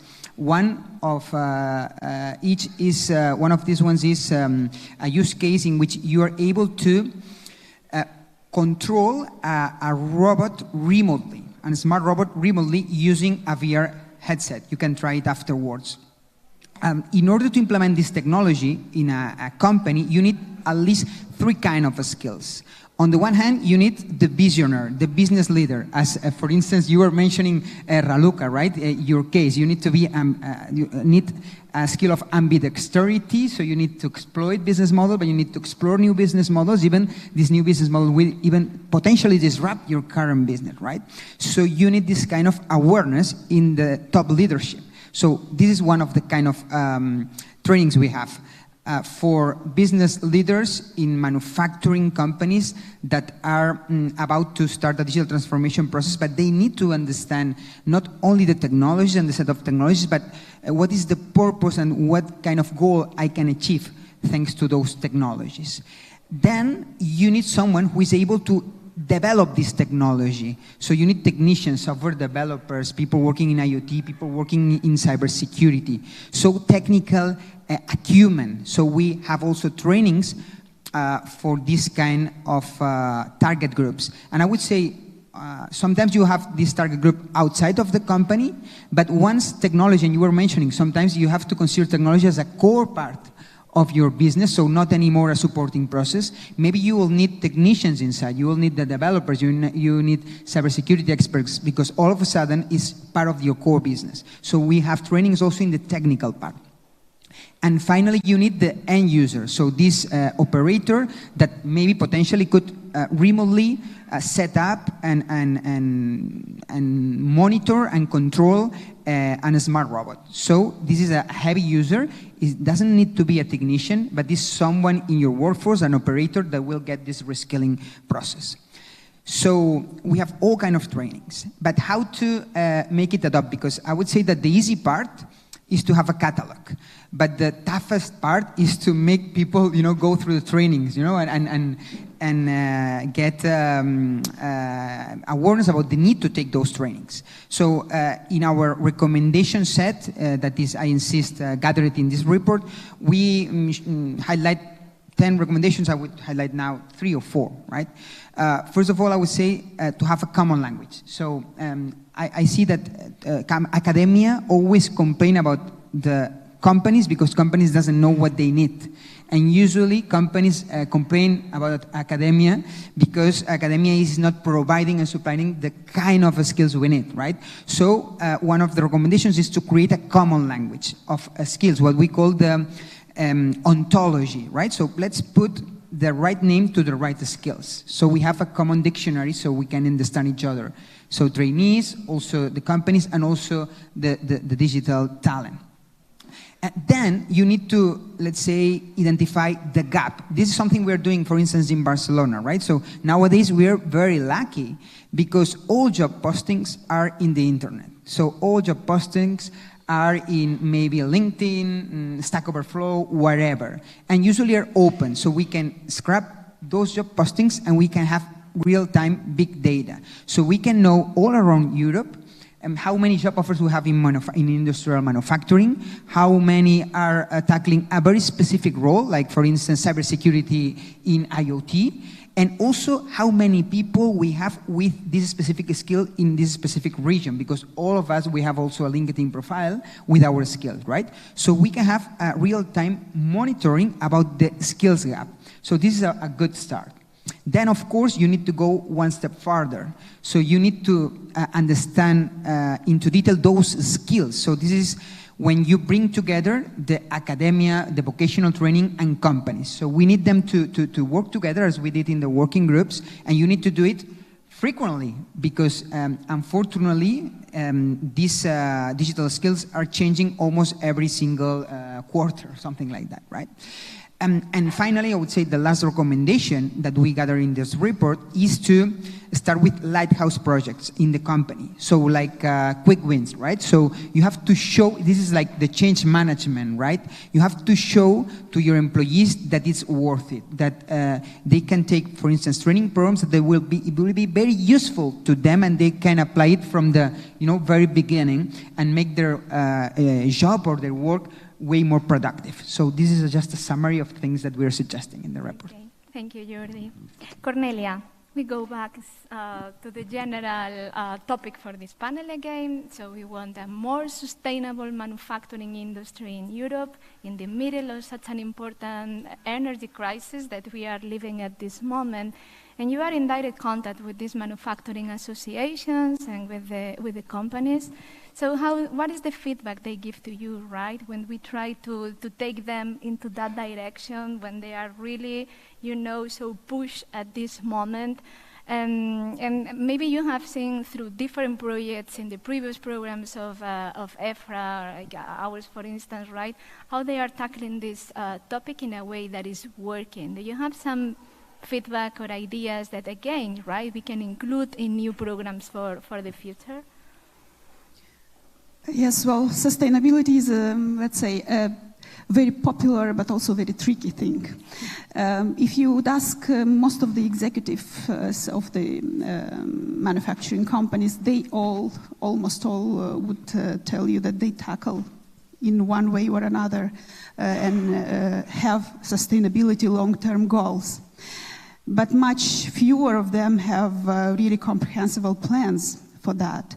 And even fewer have business case that will show their benefits. Because ultimately the return on investment is still calculated today by most of the companies like it was calculated 30 or 40 years ago. So basically, if you really want to make your sustainability long-term or mid-term goals really visible and obvious and palpable, both to your organization and to the partners and to other stakeholders, you really have to prove, to have a business case for that. There were several recommendations by scientists and industry representatives in this context, and most of them actually can be summarized by the way that today, if we talk about the sustainability of the supply chain, first we have to talk about the sustainability of an end-to-end supply chain. So we have to go much beyond procurement, because sustainability is much more than just the procurement of materials or equipment. It is about risks, it is about safety on the workplace, it is about your workforce and the way it is treated and it feels in the workplace. It's about the growth mindset, but it is also a lot about intangibles. Brand safeguarding, because sustainability today becomes an essential part of your brand, basically, of your image as a company on the market, and also an essential part of your social responsibility. So the first and probably simplest solution, although it is not yet implemented by many industry representatives, would be to introduce in the ROI the 4 main pillars for measuring the sustainability benefits, both outcomes and impact-minded. And these would be cost reductions, reducing waste, reducing the consumption of energy resources, improving your processes efficiency, reducing the footprint, carbon footprint, and others. The other one would be revenue growth. And this is something that is, of course, of a high interest for a company of any size. And it is actually one of the top objectives of a company and the top drivers to uptake sustainability programs. The third one would be the benefits on the layer of risk management. And the fourth one would be to measure, to introduce in the return on investment sustainability impact measurement, the intangibles, which is safety, as I mentioned, which is a fair trade related goals, which is loyalty to your company and to the brand, your capacity to maintain your workforce, safety on the workplace, etc. So this would be a very relevant part of something that we all need, and this is where both associations like ours, but also projects like yours would step into to discuss with different stakeholders the possibility of having a general framework for sustainability, both for its strategic planning as well as for its implementation, its main milestones, and measuring it. So basically, there are some mechanisms that are being right now implemented, but up to now, I think that the main challenge is that all these sustainability efforts are quite scattered and fragmented. And we really need a general framework, some common points of reference for the companies to be able to strategically plan, measure, and show a good business case for the sustainability of their end-to-end supply chain. Okay, thank you, Cornelia.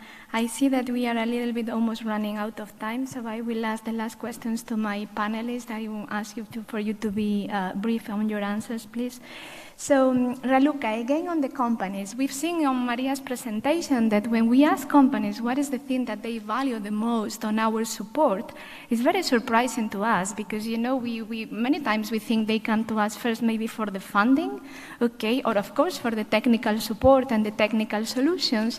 But one of the things they like the most is the possibility to network, to connect with other European players. Can you confirm that that was also your situation? This is one of the things that you value the most when participating in I4MS and what you have seen around in other companies? And why? Well, the obvious answer, well, not for everybody, I would say, because even networks, we need to create awareness about their benefits still among companies. The obvious answer is, of course, that networks are able to solve problems and to speed up the achievement of results in a way that organizations and hierarchies cannot. That is even something that research has proven recently, and that's why we call networks the organizations of the future. There are many opportunities, and even now, these opportunities may seem very complex and quite difficult to navigate. That is why connecting the dots and highlighting these opportunities by the networks is so much valuable. Still, we need to overcome silos, even in terms of information that we are translating.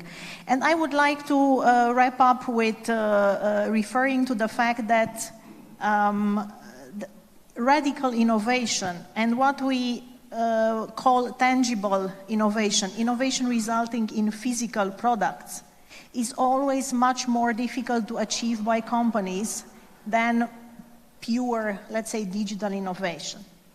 Digital innovation is even easier to scale in some conditions, okay? But these type of companies that are focused on manufacturing, they need the most of support in order to take advantage of digitalization. I would end with an example. In Timișoara, in the west of Romania, where I come from, and by the way, Romania is, according to the new digital scoreboard at EU level, unfortunately, we are remaining on the last place. And indeed, there is a low level of adoption of digitalization within companies. But nevertheless, I see very small micro enterprises and SMEs. I see them not only striving but thriving through digitalization. I know particularly a company that was set up by a young team coming from a corporation, and by the way, west of Romania is mostly known for corporations, the presence of corporations. They decided to get out of the corporation, start their own business in a very challenging environment, because they are mixing electronics, plastics, 3D printing, metal processing into their business, and they are creating prototypes for their clients. And they are tapping into digitalizations on both upstream and downstream their value chain. On one hand, they are recruiting international experts in AI or design, let's say, and digitally. And on the other hand, they are using digitalization to arrive to their clients. And currently, their clients are more than 95% on the international market. So actually, one can navigate, but of course, networks, and even before my company, I was always engaged in networks, and I have seen how powerful networks they are. And we need to push more companies into tapping into the network's resources. Okay. 2 more minutes, okay, for the last questions. So, Balas, again with you. You are one of the main reasons why we are here. You are representing an underrepresented region. And this was also one of our objectives during this period of the implementation of the CSA. We wanted a broader uptake of I4MS technologies in Europe, okay? There are some regions that are always present as beneficiaries of our open calls, and we wanted to extend them up, okay? And then we have put an important effort, okay, on those regions, and we are starting to see small changes, okay, in countries like Romania that now is appearing on our map, okay, and Bulgaria, for instance, but still a long way ahead us. Why do you think is this? Why do we have such a lower participation of these underrepresented regions? In your case here, where we are, what is your view? I know I have limited time, so I will say, first of all, thank you for blaming me to be here. I hope nobody minds that you are in Budapest. One thing. Second, if you want me to answer that short, then I would say that please refer to the presentation before our session, when the gentleman was explaining about the concentration of know-how and innovation as a tendency. And then a third might be I would refer to that, you remember the smile curve with the R&D, the production and the distribution and sales and how it's sharpening, and the production has less and less profitability. And in our area, the ratio of production did not drop in percentage of the GDP. It means there's less and less resources. Meanwhile, we talk about resources are needed for change. That's also a reason. Another reason might be that we got used to, in this part of Europe, I might say, maybe on behalf of the other countries as well, that we have large operational programs, big money coming from the center where you can apply, and it's a very top-down approach. Meanwhile, in all these efforts, it's a bottom-up initiative that you have to look for partners, you have to find out idea, and you have to translate it to your own benefit, which means a self-driven initiative, and it's culturally sometimes very different than what people got used to in this part of Europe. So I think these are the most, and what Raluca said about that specific examples, that might sound like an isolated island. On the other hand, they might be the kind of ambassadors of change that might bring change in the future, but not in the short term for sure. Mm-hmm. Okay. To finalize with you, Jordi. So we were having a work group working on skills over these years, okay, and they were suggesting some ideas on how to overcome the challenge we were commenting before. One of the things they were suggesting was creating a profile scorecard for industry, but especially what they were insisting a lot, if we want to change things since the beginning, from the roots, right, is to improve the collaboration between the industry and the academia, right? So what is the solution here, right? And how can we promote that collaboration better in the projects that are coming? Yes? Yeah, as I mentioned before, is one of our recommendations to make them work together. I think the way to do it is to work in alliance. We see many examples around Europe. In the UK, by the way, they're not anymore in the European Union, but I think the use case is worth it. It's called, I think, the digital... the Institute of Coding, it's called the Alliance, that brings together the industry, software and manufacturing industry, along with the academia, in order to provide trainings very aligned with the market needs. In Barcelona, we have Barcelona Digital Talent Alliance also, that brings together many companies from many industries, along with training institutions, all kind, vocational, academia, but also bootcamps, because the bootcamp is a good tool also to provide fast training, right? Quick wins, like in 3 months you can become a software developer. So the way to do it, I would say, is first of all, understand the gap. So use big data in order to understand where is the gap.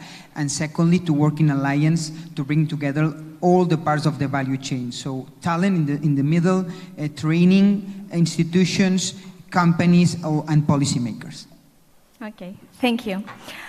Well, I don't have time now for a proper wrap-up of final statements, but I will gather them and I will share them with you on the I4MS community. And I would like to really thank you, our speakers, for your very insightful comments today that were really representing some of our talents, but also giving us some ideas for the future, especially for those ones that might write new projects, including some of these recommendations. So thank you, everyone.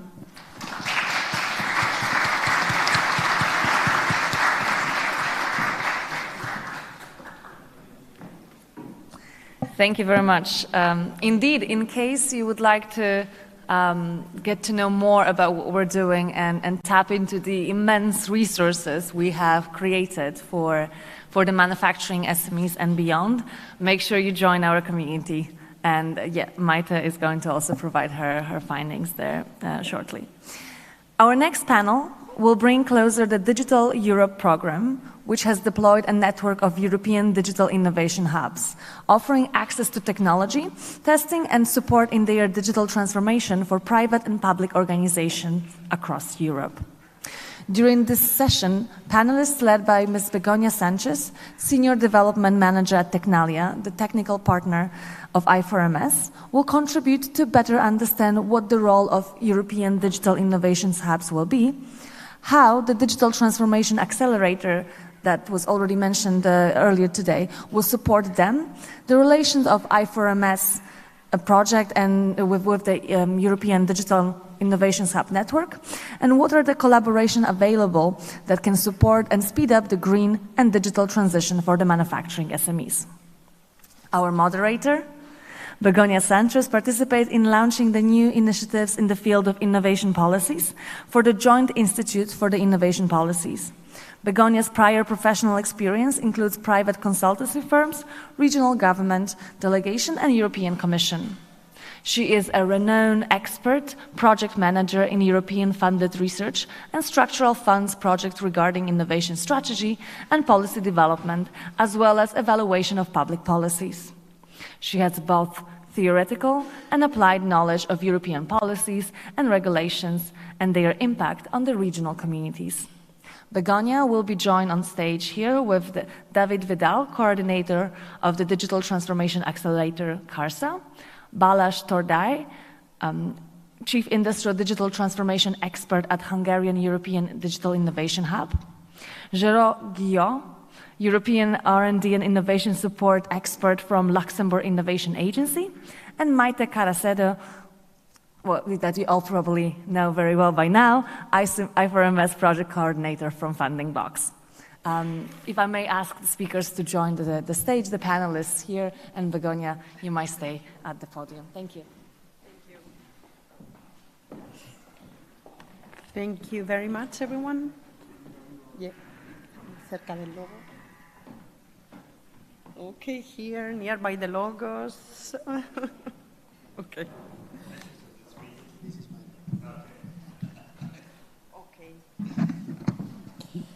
So thank you very much to all. Thank you. I mean, thank you also to the audience. I know that this is very challenging because lunch is around the corner after this panel, so we'll try to keep as efficient as possible. So thank you to I'm very, very proud to have this panel on, to try to give a more learnings and share their impressive experiences on working also with companies, with this kind of new ecosystems, if I can call it like this, called European Digital Innovation Hubs that are really on fashion at the moment. And let's try to concentrate this panel on collaboration opportunities, collaboration for SMEs and with SMEs, because we have, as I was saying before, this new EDI ecosystem, digital innovation hubs also, that are going to support companies from now already. They are supporting companies. As in the previous panel, we are facing this kind of twin transition, which is very challenging. So obviously it's digital, but it's also green. So this is why we need to be also very innovative on how to give some ingredients. By this time now, we have heard a lot about I4MS, the work we were doing in the project, the learnings we got in the project too, so it's quite challenging also to give some new hints on this.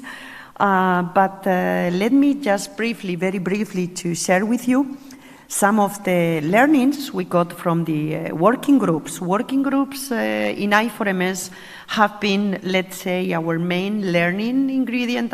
We have put together many experts on talks, giving talks for the ecosystem on topics that we have thought were very important for the ecosystem at the right moment. And after these talks, we have worked together with the panelists, with the experts, and with the ecosystem again, in order to give lessons, get lessons, and also translate these learnings into policy recommendations.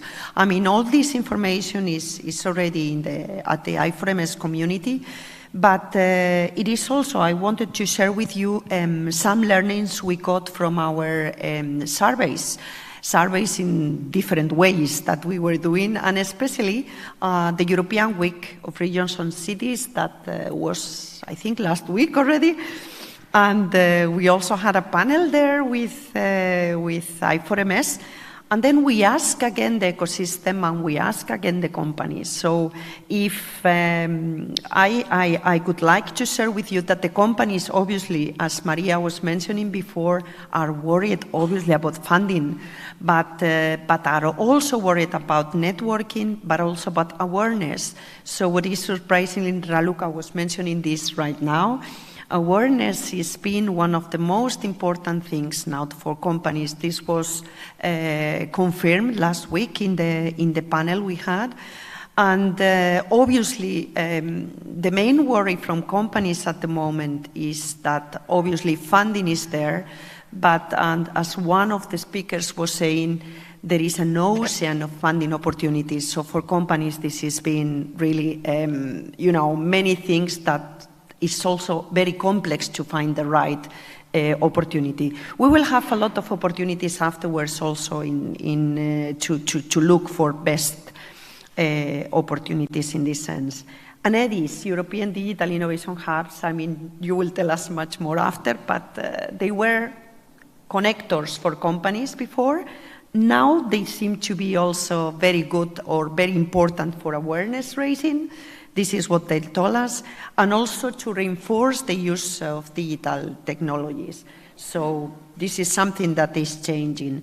So now I don't want to talk anymore, and I'm proud to listen to our colleagues here. And maybe we start by David Vidal, because we all want to learn more about the Digital Transformation Accelerator and the DTA. So how, in your opinion, David, the DTA will and is going to reinforce this connection among European digital innovation hubs and companies? Thank you. Okay, thank you. Thank you, Begoña. Hello, everybody. So the Digital Transformation Accelerator, I'll try to explain a bit what we're going to do, what is expected from us to do, and how all the activities that, well, basically, they were already explained this morning, no? But by Matthias, but I will reinforce the message. So the DTA is the organization, let's say. It's composed of 4 organizations, but it's the technical secretariat for the network of EDIHs. Okay, so we are not a CSA. This is a service contract that we are running for the European Commission. That's why we saw before how we are in between the European Commission, which is the one paying for our services, and the network of EDIHs. We saw there the logo for the network of EDIHs, which are our also clients, let's say, in the sense that you will be receiving our services and working with us. So the different activities that we are doing are all focused on improving the capacities of the network of European digital innovation hubs. This means that only those who have been selected as a European digital innovation hub will be part of our services and our activities. Also, Matthias explained that these are those elected via the first open call. There will be another second open call, which is right now running. Those also selected there will also be part of the network.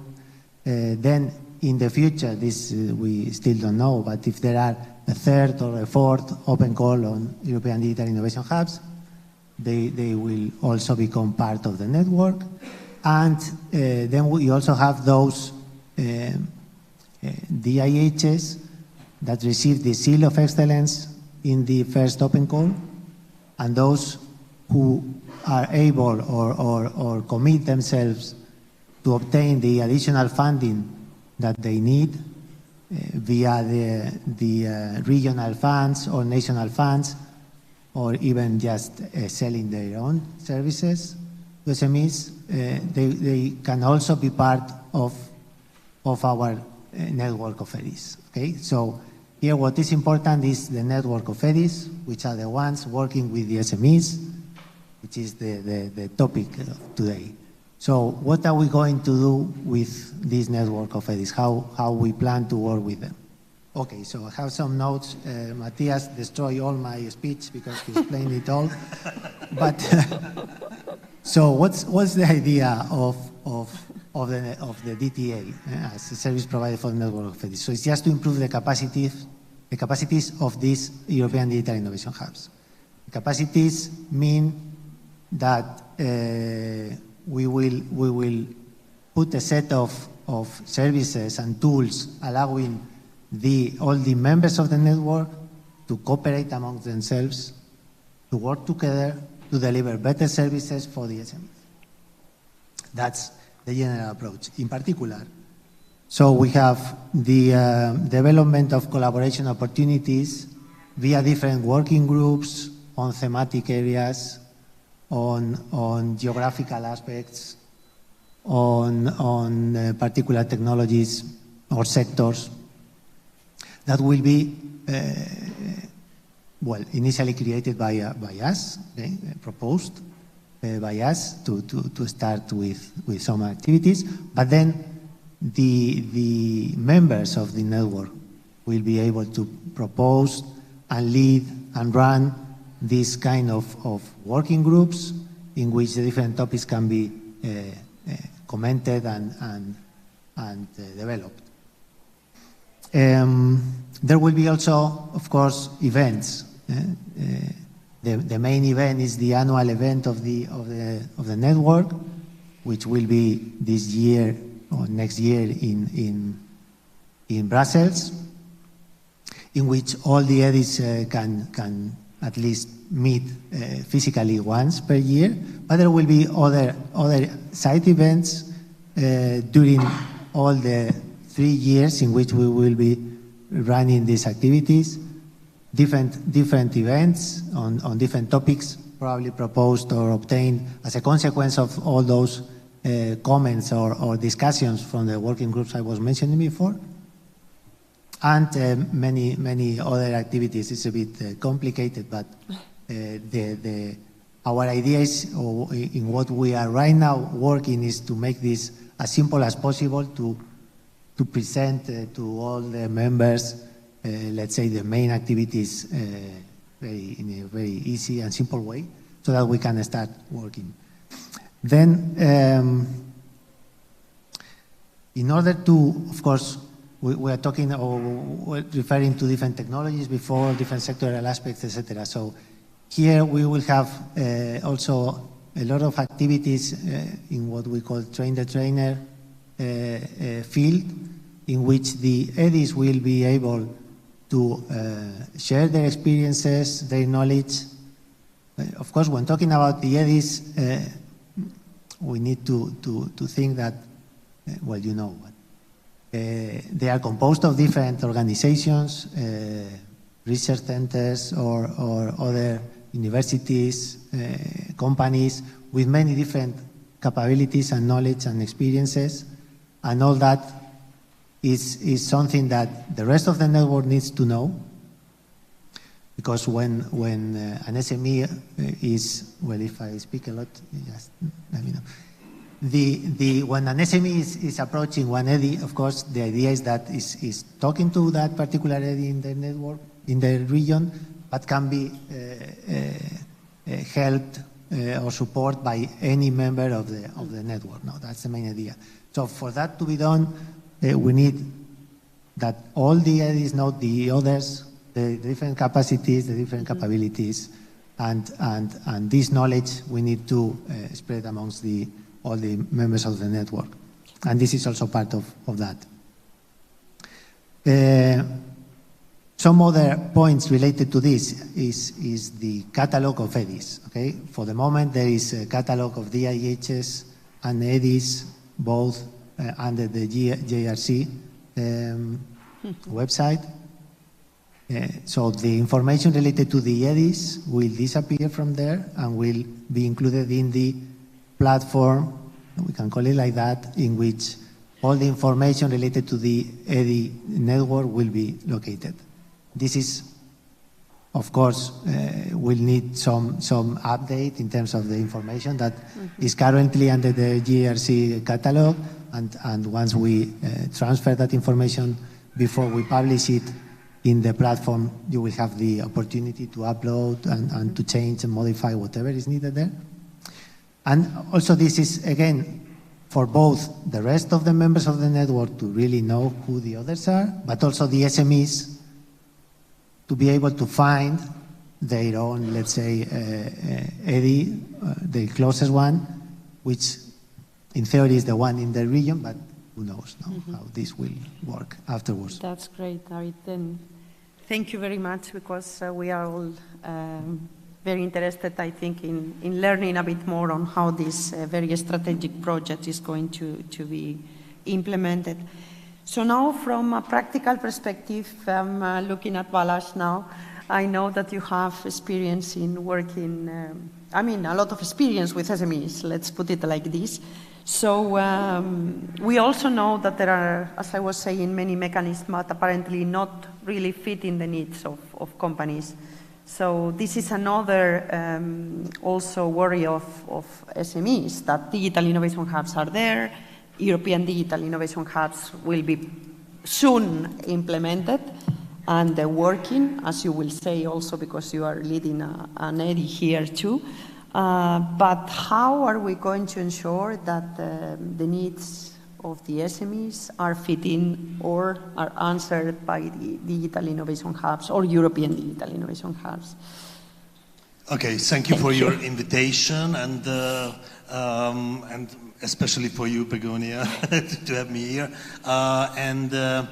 What I would like to share with you from the association where I'm coming from, this is an IT association of Hungary. We are an NGO running different EU projects as leaders and experts, so in various positions. But we are fighting for the digital transformation and the digital economy in Hungary.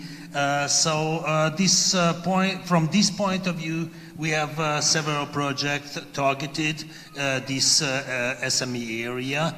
And the hardest thing was that how to be relevant for the SMEs. This is very important. So if you are going to a yard of an SME and you are in the manufacturing area with the owner, it's very hard to convince him about the beauty of the technology, about the fantastic possibilities which will come in 3 years at least. So it's really hard, especially in this situation where there is a lots of threatening things around, which is about the energy, about the human cost, about the energy cost, about everything which is related to the production, which is related to the existence. And we have to find those things which creates the cohesion between the technology, the management knowledge, and also the human capacities. And what we have found in the recent projects, the cohesion is not defined by the size of the companies. So this is an SME and that is an SME, maybe they need the same things. No, they don't need the same things at all. So they don't even recognize themselves. Yes, you are an SME, I'm an SME, I have this experience, you have this experience. So what we should do together, or maybe we should ask someone who is an expert on that field. So not the size what matters. So what matters? Maybe the technology, but imagine how AI, for example, is materializing in agriculture, and how in the discrete manufacturing. They are totally different. So I wouldn't say that the technology so that's why maybe it's questionable. Okay, we are very new in this digital innovation hub stuff because we just on the 1st of October we lost the eggshell from our bottom because the European Union then let us to start to act as a hub. So we don't have too much experience on that side, how we will act as a hub, but we know what we experienced from the SME side when we tried to develop them. So the most cohesion, what you can find, is the industry. So all the guys who are in the food industry, they are together. And if I can, so this is one part where you're coming from. So maybe you are a metal manufacturer company, but working for the healthcare. Then the healthcare is the dominant and not the metal manufacturing. So this is a very important thing. We have to be all the time. We have to be very up to date. What they are doing, where they are coming from, and what they heading to achieve. And if we are relevant, then we can have a good discussion with the SMEs. Great. Thank you, Balázs. So now from more a company perspective to a more strategical, political perspective, I mean, Regio, we all know that digital transformation is happening, but we are not there yet. So, I mean, in your experience that you have experience in working with member states, so how do you think, can you give us a practical example or practical examples or your experience on how to push this forward? Well, first, thank you very much for the invitation, Begonia. It's really a pleasure to be here. I had prepared some bullet points to share with you, but following Balázs, I'm going to take the risk to go off script, if you allow me. Thank you very much. You asked a very good question, which was, how can the EDIH be relevant to the SME? Now, we ask ourselves the same questions, but a slightly different one is how cross-border cooperation with the EDIH be relevant to the SME. And this is where justly the perspective of the member states comes in, because cross-border cooperation is wished by everybody, but there is a lot of questions that is raised when you try to implement it. And now I'm going to try to go back to my bullet points.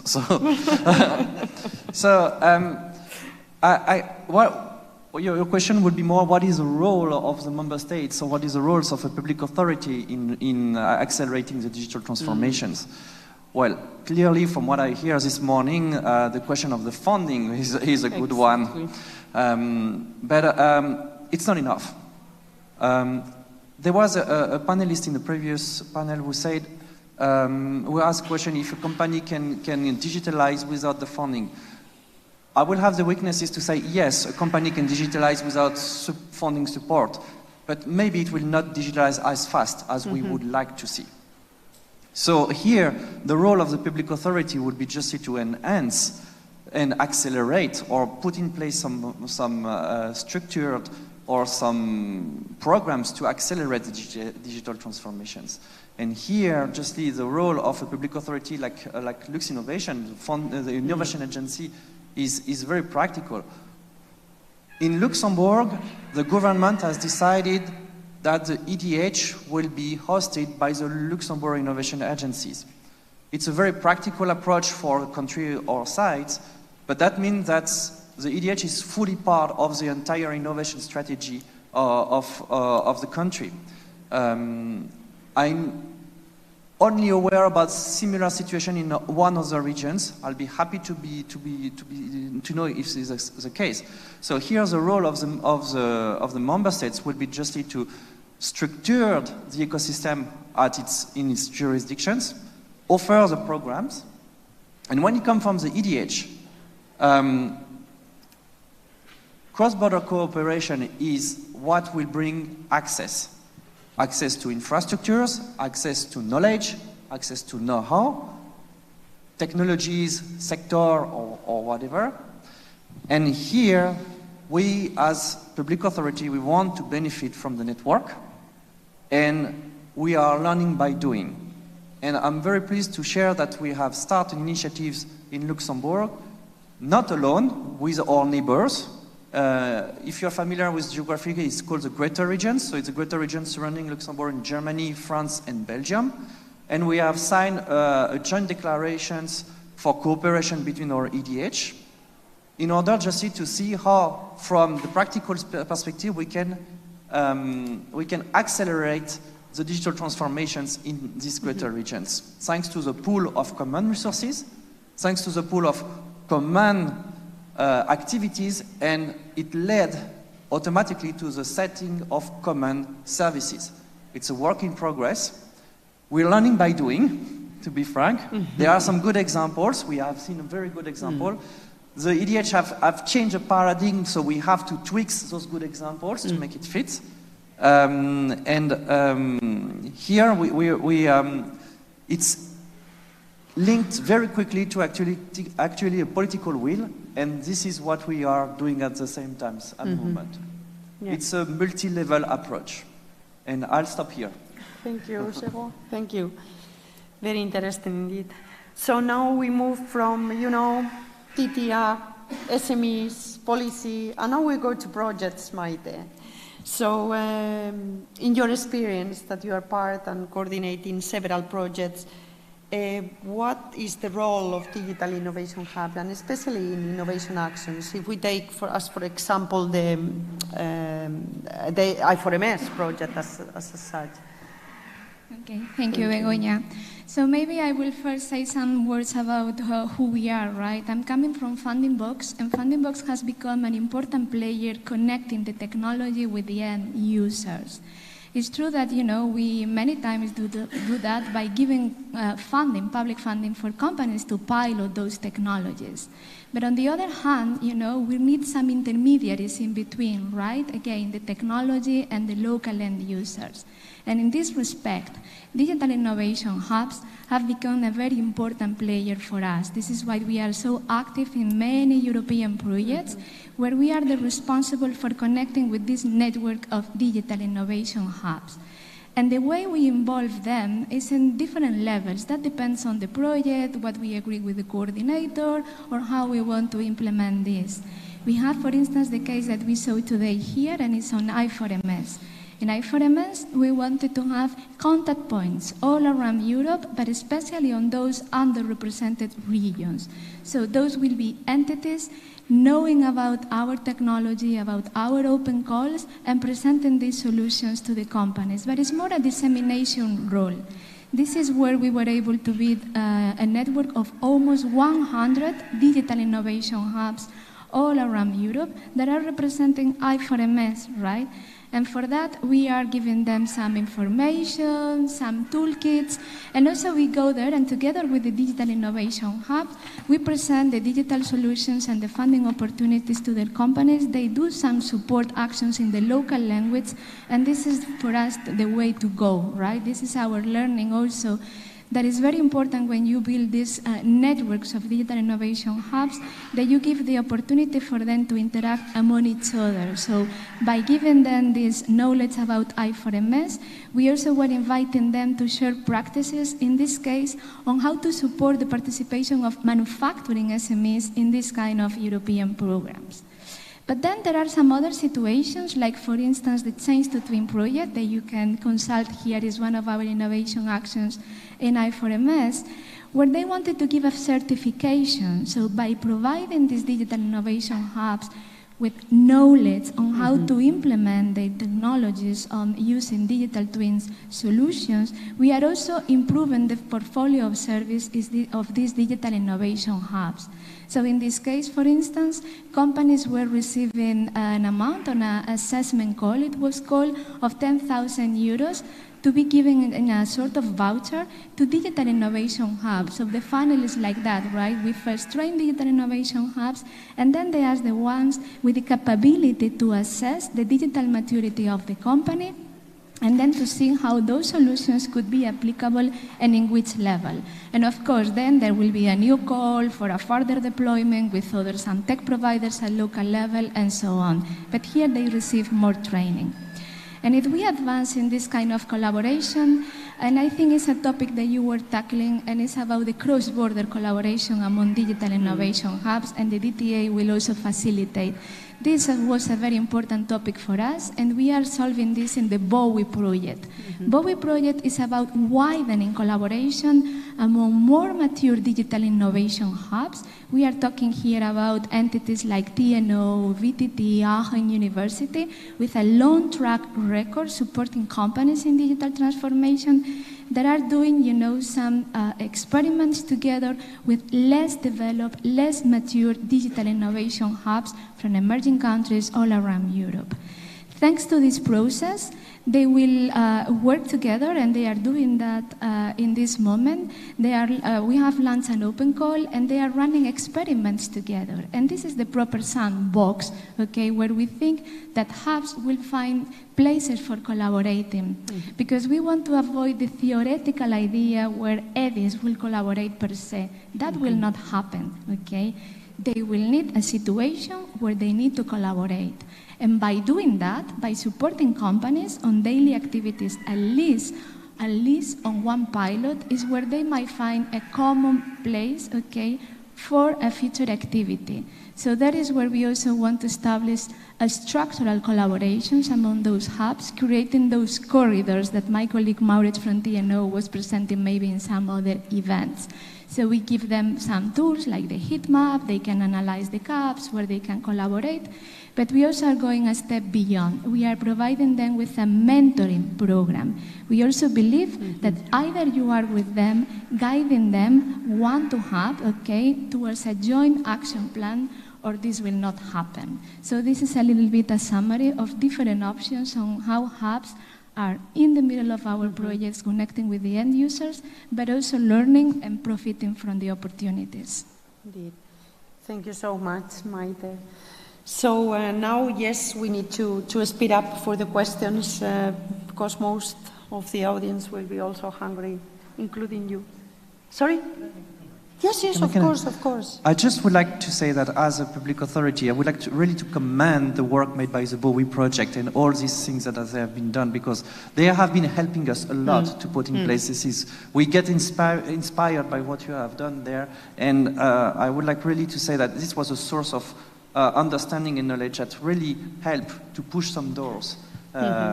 We still needed some extra things, but it was not the fault of Bowie. It was more our fault. But I really want to commend, and I can only advise any EDH listening here to go and have a look at what the Bowie project have been doing. Thank you, Jérôme, for the puntualization. So back to David. Now we see that the DTA will be very challenging because the daily work with European EDIs is also going to be complex. I mean, on the number of activities that you should or you would cooperate with. So also Matthias was mentioning this morning that that now there are some numbers or KPIs to reach a number of companies, but not only a number of companies, but also to increase the digital maturity of those companies. So do you have any plans, any ideas that you can preliminarily share with us in this panel? Thank you. Yes, of course. Well, as far as was also mentioning before, so the work with the SMEs is something to be done by the EDIs, right? So you would probably have your own KPIs according to your grant agreement with the European Commission, with your plans. Each EDI has their own ideas on the number of services, which services they can sell, etc. So we, as a DTA, we of course expect that our activities will help you to reach your numbers and be even beyond that expectations. but what we are going to do is to gather that information. Okay, so we are the responsible ones for gathering the information on the key performance indicators of the members of the EDI network, and then report that to the European Commission, and to also analyze and propose roadmaps on future activities, etc. So which need to be done in the future, which improvements or which other activities will need to be done in the view of the results obtained at the different EDIs and the different sectors, etc. So this is also something that we will be doing, is more future activities. Well, it's a daily activity for the EDIs, but for us it's gathering information and providing that analysis and results and recommendations to the European Commission. Thank you, David. Now back to Balas, and also if you put the hat also of the EDI at the moment, so and also of the companies. So with this amount of funding mechanism around, I mean, how the EDI can best support the company to, let's say, to increase this digital maturity? So according to our experience, most of the SMEs are finished their honeymoon. What does that mean? So this is not the time anymore to explain for them how we evolved from the first industrial revolution to the fourth industrial revolution, because they're starting to vomit. Yeah. So that's why we have to change our services a little bit more efficient. So where they are now, what I can see now, most of them, they have an imagination about good or bad, we don't know, but they have an imagination about the digitalization and the roadmap and what they want to achieve, but all of these plans mostly in their heads and not written down, which is a big problem. So they don't have a real strategy behind, because this creates a false situation where they expect very quick changes by the digitalization, which is not true at all. So we have to save them and let them. Without a strategy, it's very hard to go through this curve. Because without a strategy, they will forget the aims, and they will dissatisfied, and they maybe they discontinue the efforts what they wanted to do. So at this moment, I think so. The most what we can help is somehow of how can we help them the completion of the digital transformation. How can we completion the first step in that, and how can we support them? It is very hard because this is not just an appointment with them to drink together a good coffee and have a nice chat about the Industry 4.0, but we have to be over there for days, understanding what is their business, somehow supporting their projects, somehow orchestrating the management to support the whole process. So it is some kind of coaching what is needed anymore. And I think so this is one of the toughest area how we can as a hub work together with the SMEs, because we don't want just touch them and go out immediately and go for the next one and touch them and report it. Okay, we have to. So the only possibility to follow up all the procedures with project management, with knowledge of technology, with knowledge of management. Okay, that's what I wanted to share with you. Much. So now, Jérôme, again also with the hat of an EDI. So cross-border cooperation, you are an expert on this. How do you think, I mean, we all know that EDIs are requested to cooperate cross-border too, but we all know the challenge in cooperation, I mean, that cross-border is because each member state has own rules, and I mean, even though you want, sometimes it's not so easy or it's not so possible. So any idea on how to push this forward? How much time do I have? I think people is going for lunch already, but well, anyway, we are still there. Well, as I said earlier, there are a lot of challenges, practical challenges, and we're learning by doing. So I'm going to just quote maybe just two. So the idea has to be the one-stop shots, and I'm sure you're all familiar with this presentation from Sandro Delia, where he presents the EDH like the Janus god with two faces. They have to look at European, and they have to look at... So facilitate is what the EDs can do. Facilitate the access to infrastructures, to capacity, and to knowledge, whatever technology it is. So that can be. And here, the role of the structuration of the ecosystem is what's come here. Thanks to this AD, we will be able to facilitate the access to the strategy. And what we have witnessed is, strangely, is that proximity matters. Not proximity at regional level, you're next to your SME, but when we try to enhance cooperations, we see that when we were proposing, okay, you can cooperate with that region or that regions, we had a majority of cooperations toward the closest regions, which for Luxembourg is just around it. So that's also why we decide to focus on these greater regions. So that proximity matters to some extent. Mm-hmm. And one issue that I'm inviting everybody to really look at will be how, with EDH, the state aids issue will rise very quickly.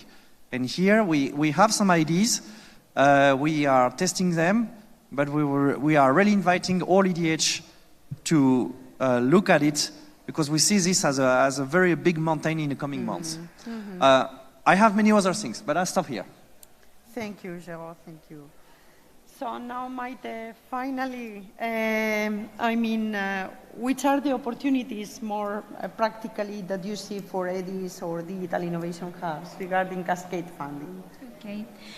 Well, you know, unfortunately, we don't have at this stage too much cascade funding where hubs can benefit from, right? Normally, their role is more the supporter, disseminating the opportunities and so on. But maybe I can start by mentioning still a funding opportunity for digital innovation hubs working on robotics and artificial intelligence. So there is this project called EDIHs Square that intends to build an important network at the European level. They are currently made up of more than 80 hubs working on this area, and they are providing hubs with 10,000 euros for them to join the network, and by joining the network they will have access to the last technologies they are developing in this project, and also funding opportunities to influence towards the Commission on what is going to happen there.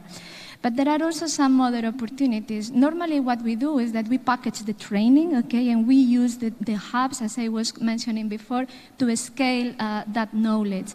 So we have different train-the-trainers packages, like for instance on AI, on the Bones app project is coming next year, so really plug and play for them to use that knowledge.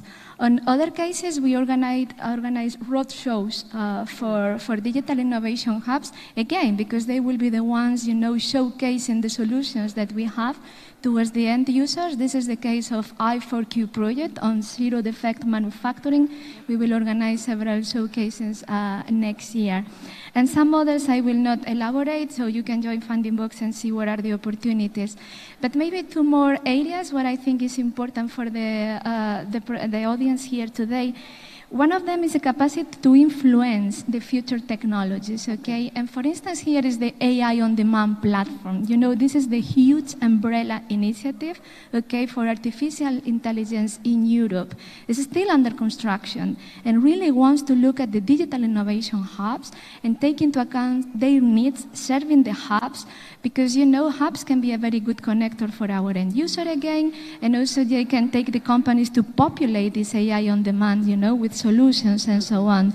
So we are, asking the ecosystem of hubs, okay, what needs to be included, how you want to be included, which kind of areas. So we are launching again a new survey, and we were participating also in a wide paper on how to attend digital innovation hubs. And finally, about networking, okay? So we are working with digital innovation hubs also on the borders, for instance, in Kosovo and in Africa. Several digital innovation hubs are in a very initial stage in Africa. We are supporting the creation of 12 hubs in there that want to connect with European EDIHs. They want to learn from you. So also networking is an important opportunity for them, just to showcase or to serve companies in other continents. Very interesting, Maite. Thank you.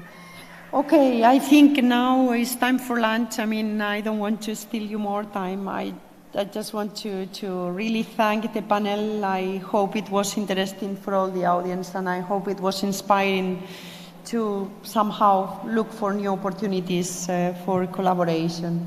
So again, as Maite said, I'm not going to conclude now. But let's put all our knowledges in the community, I4MS community. So thank you again for all the, to all of you. And now I think we can go for lunch. Correct. Thank you so much. Thank you. Just before we go, a few announcements from my side, if I may. So please make sure to check your agenda. If you are running currently or during the lunchtime, you plan to have the meetings, the networking meetings, there is a separate area separated by the black sort of walls that we put in between of the eating area and the networking area. So there you can find tables with the numbers, and you can follow those numbers. We really encourage you. Further there in the back, yes, as here. Someone is showing, but I cannot see the face because the light is on my face. So yeah, networking is still happening. It's just in a separate area. Secondly, we once again encourage you to check the B2 Match platform and see whether you have any requests for meetings. And lastly, we're going to have our institutional and SME tours happening at 1:30. So for those of you who are interested in joining, my colleagues are going to guide you through it, and you can meet them in the front of the exhibition area that is across this room at 1:30. And also, in case you have any dietary preferences, make sure that you read the descriptions, because we try to cater for everyone for lunch, but you might need to look for your food. Thank you so much. The next session, 1:30, the exhibition area. Thank you.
and the break and networking.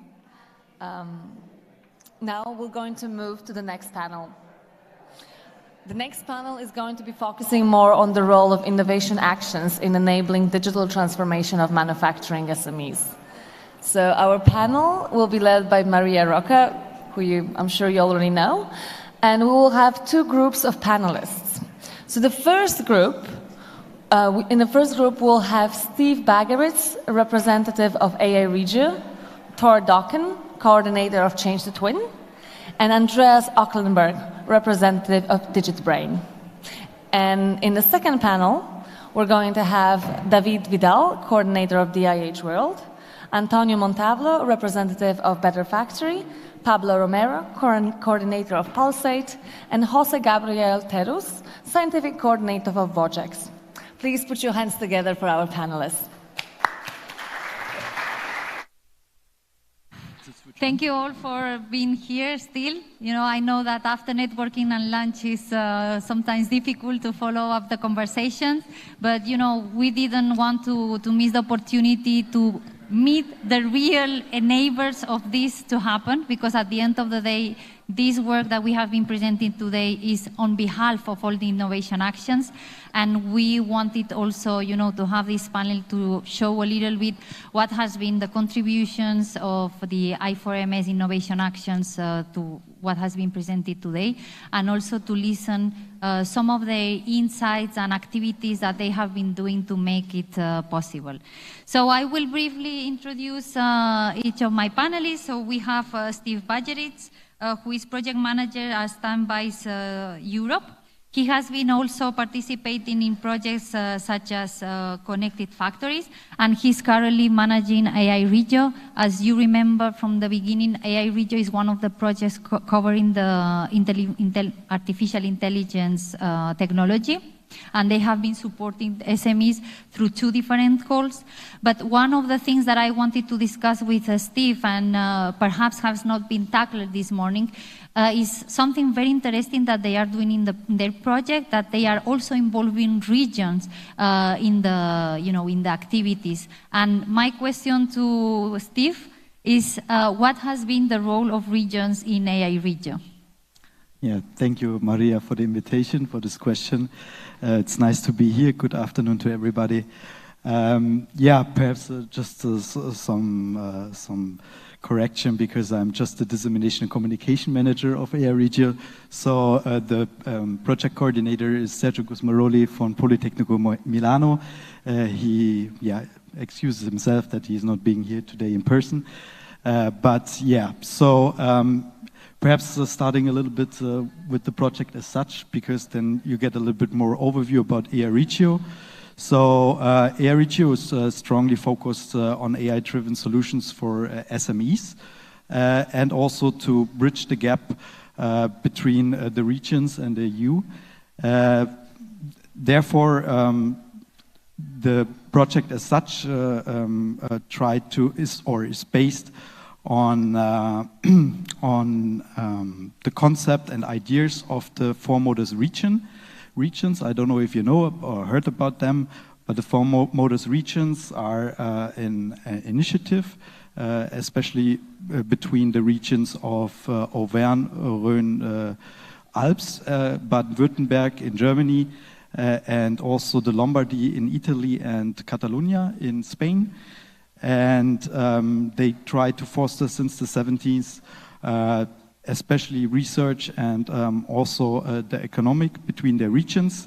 So this is one strong focus based there. Also is the concept on AI Regio, and also on the Vanguard initiative, which is established in the 2013, started with 10 members.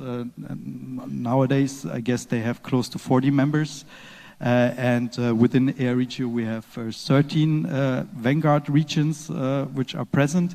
And also we have next to that, of course, all region of the four Motors region present, with 36 partners, which is quite a lot, I would say. So it's a budget of 8 million. We have to share it between the 36 partners.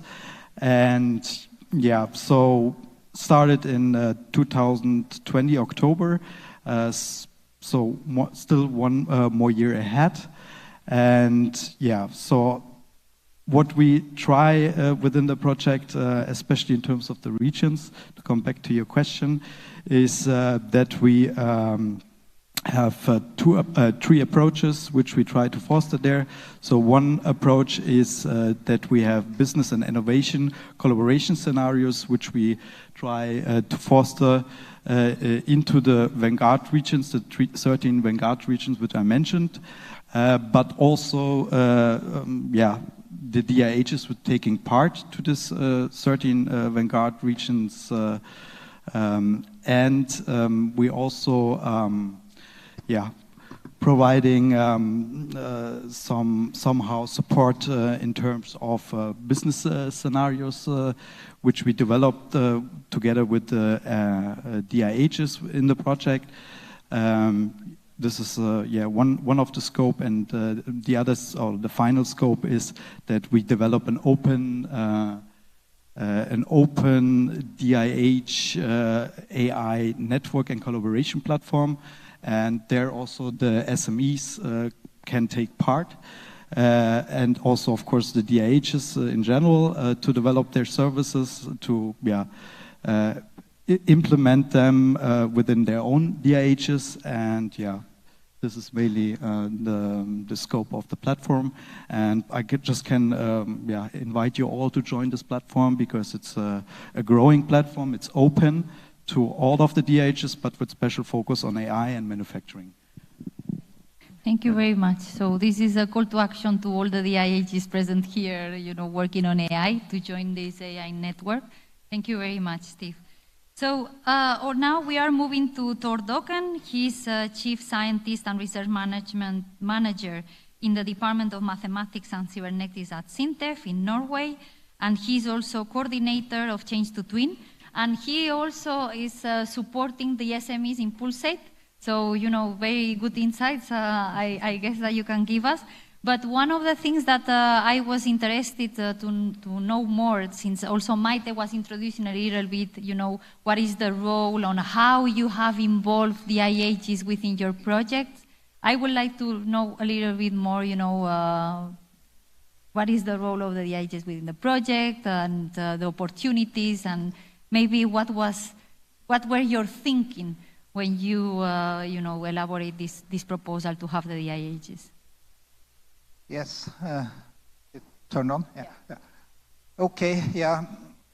One of the challenges I've seen in earlier I4MS projects is somehow the difficulty to engage the DIHs, and during the thinking about this proposal, someone, not me, came up with the idea of assessment experiments or assessment vouchers for assessing the digital maturity of manufacturing SMEs.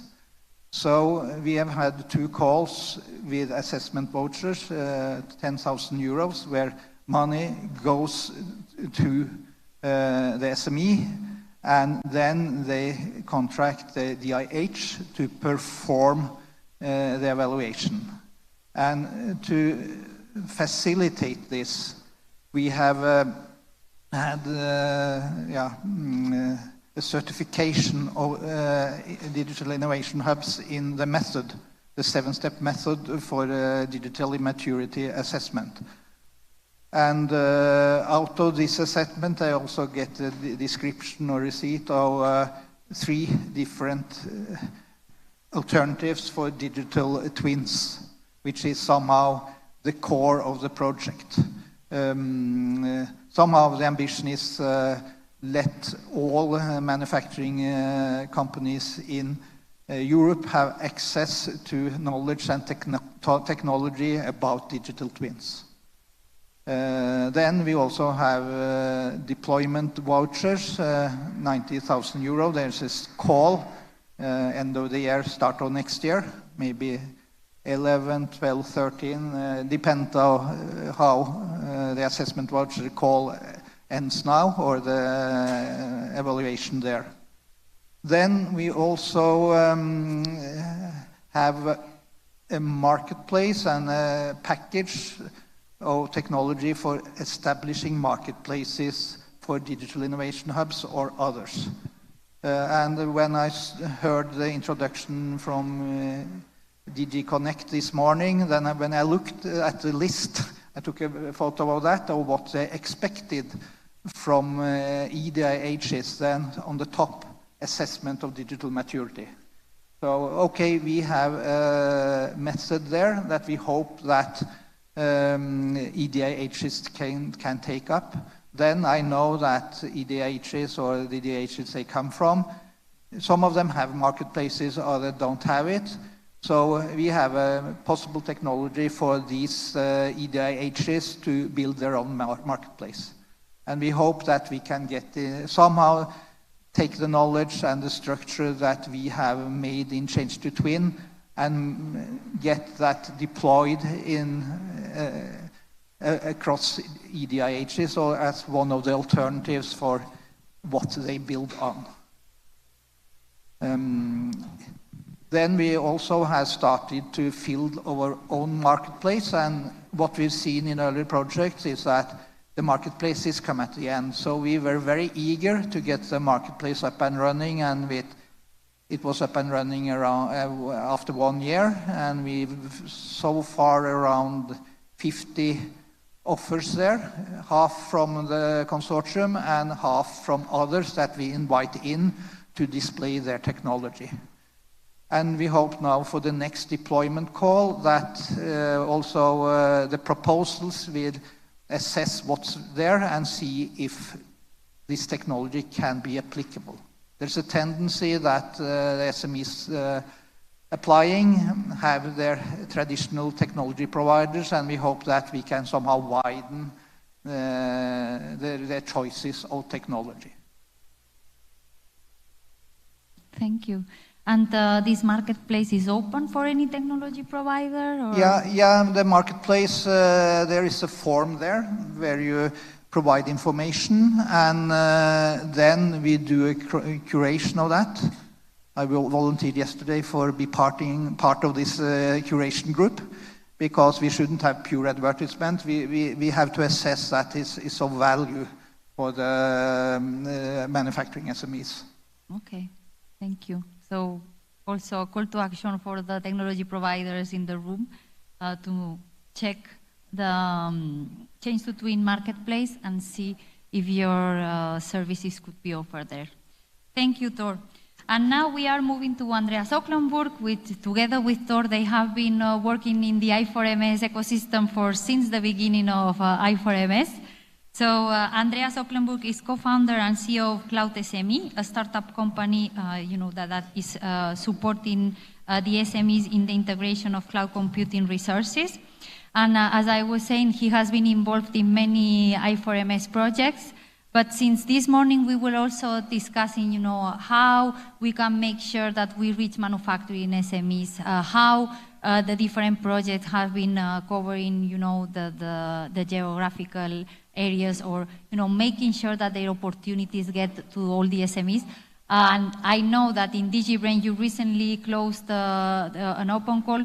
So I wanted to know if you have observed any trends in terms of participation. Maybe there are some improvement in the number of calls, or a little bit how you see, that this open calls world is working instead of application from the SMEs.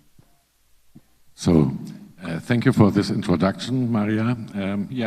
So in the DigiBrain project, which is, let's say, a sister project also from Change to Twin. So we are some kind in parallel, we know each other, we cooperate. So we also had some discussions today how to facilitate each other's. And I think this is a really good thing also for this meeting here, to meet here. And I would like to give you some insights about our open call in the DigiBrain project. The DigiBrain project is also about digital twins, and we are also providing a platform in DigiBrain. But the platform in DigiBrain, it's its only platform internal, let's say, because at least it should contribute to our commercialized platform, which is called mgora.eu. And this is the outcome of a former cloudifactoring project. But coming back to the DigiBrain project, last year we ran an open call and we received at least 27 proposals. And it was not easy for the companies to write this proposal because we had some technical conditions, and also the Digital Brain project has also, let's say, a scientific view on digital twins. So we are in the Digital Brain project, we are separating data from models, from algorithms. And for example, our platform has a model repository as well as an algorithm repository, with its meaning in the background that, okay, for a digital twin, I need the data, I need a model, and I need the algorithm to interpret this. But an algorithm, for example, it is not only usable for this special use case, it maybe has also a more general usage. And on the platform, you will be enabled in the future to combine an algorithm with a special model to make some tests on your data. And this is the reason why we put it into, let's say, into this way, on the platform. And on our platform, you then in the future, you can create your digital twins out of the published assets there. Maybe you have also something to contribute by your own, but that is the idea of a Digital Brain. And also putting the life cycle into the assessment of a digital, of an industrial instance, for example. But coming back to the waves. So in the wave one, last year we received 27 proposals. In our open call this year, it increased to 37 proposals. And all those experiments are funded with about 100,000 euros out of the project. And each call was to support at least 7 experiments. So, and the geographical distribution was quite interesting. So from those wave 1, 27 proposals, it was 66 companies out of 11 countries. So, and in the second wave, with this 37 proposals, we had 85 companies from 18 nations. So it's a remarkable increase of the numbers.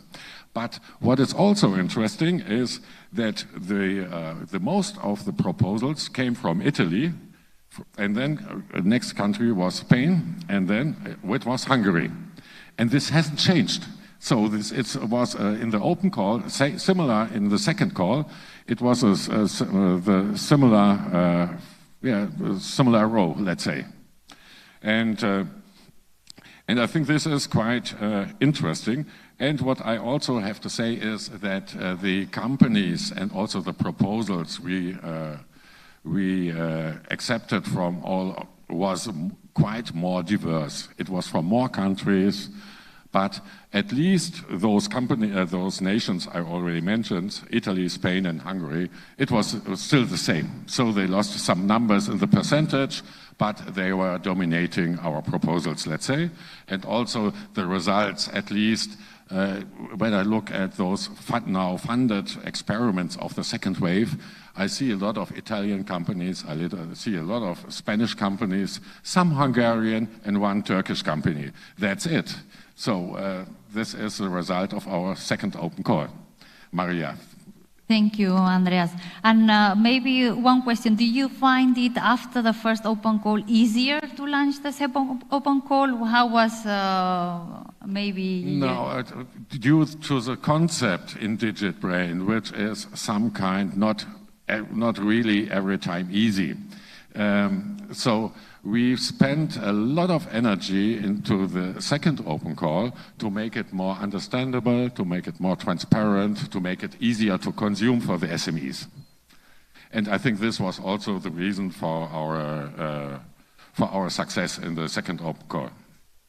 Thank you. And now, since we still have some time left, I have a question that is a surprise, but maybe, you know, from your point of view, if you could just have some concluding remarks on what has been your challenges and, you know, how you see your project in the next, year to come. So just a summary a little bit, or from your perspective also. Yeah, so also for Regio, I can say that one of our main challenges was the first open call which we had.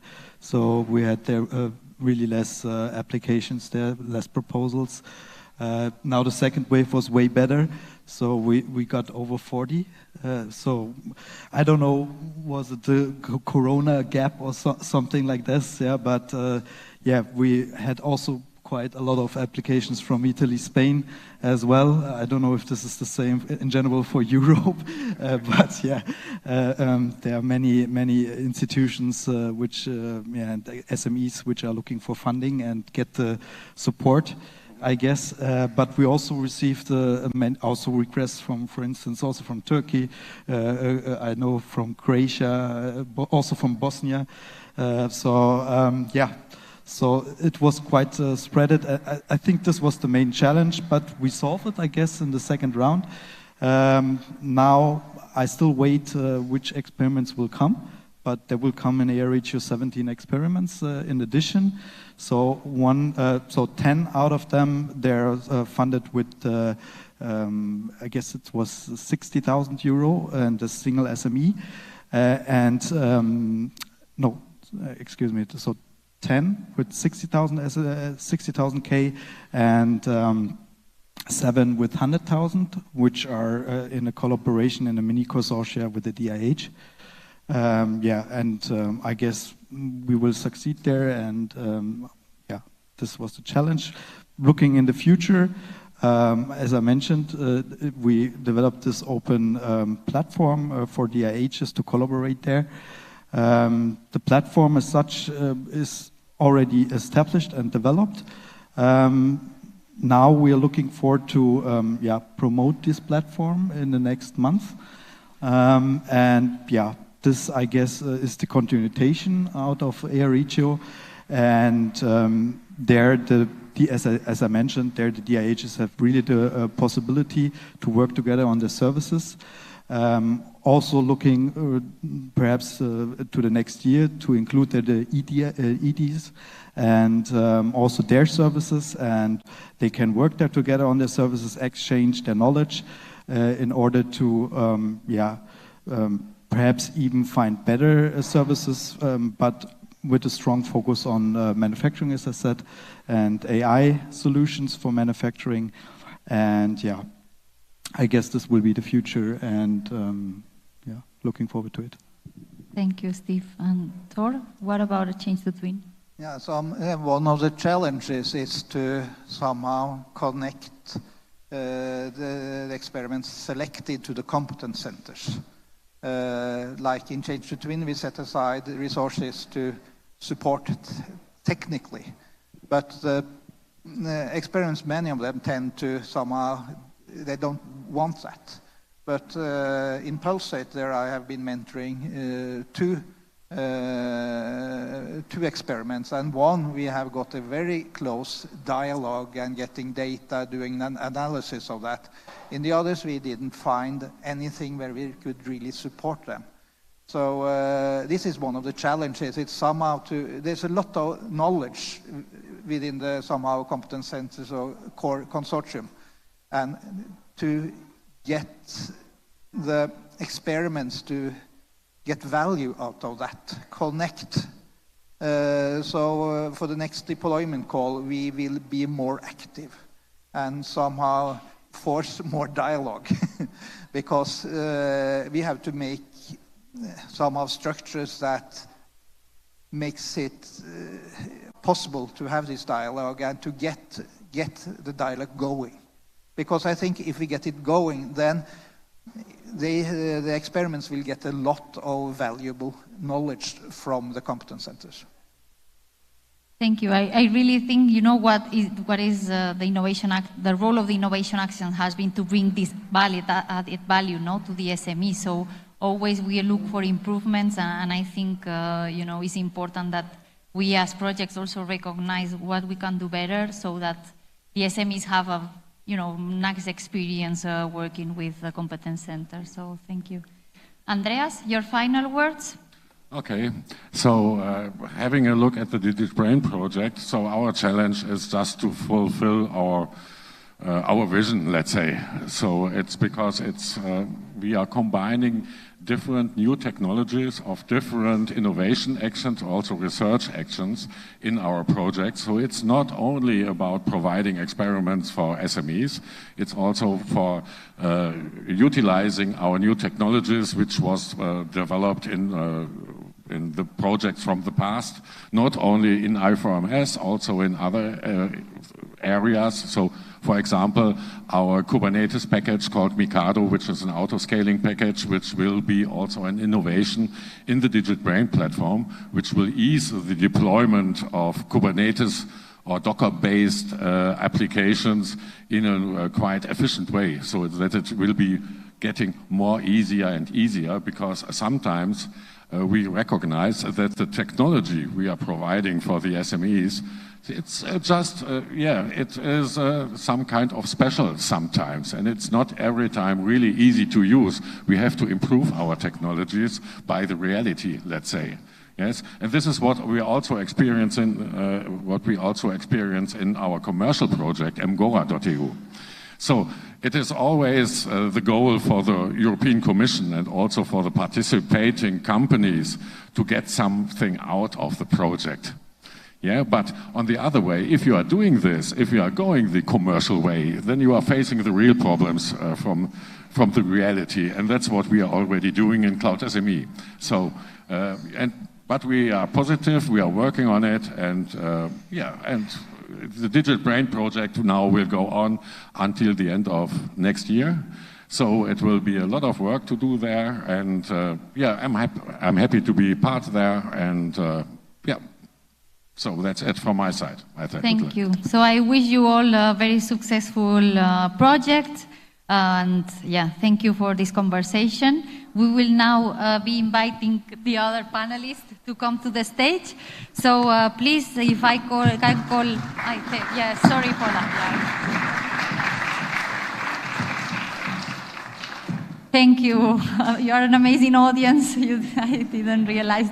Sorry, I was, pressured by the time and tried to put everything together. So now, please, David Vidal from EDIH World, if you can come to the stage. And Antonio is already here. I'm missing Pablo Romero from Pulsate and Jose Gabriel Teruz from Vojex. So thank you all for joining the session. And similar to what we have been doing in the previous panel, as I said at the beginning, at the end of the day, this has been a teamwork, and based on the experience and the work that the different projects have been doing, I will put some questions to our panelists and to discover a little bit more about the projects.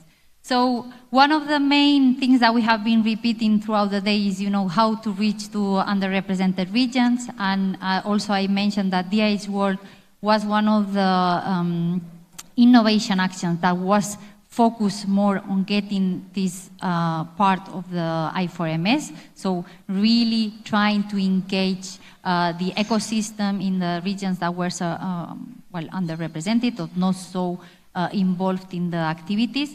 And that's why, David, since you have been presented in the last panel, I won't present you again, but he's the coordinator from the EDIH World, from CARSA, and the question, my question for you is a little bit, how the EDIH World have reached the underrepresented region. What was your strategy? Okay, thank you.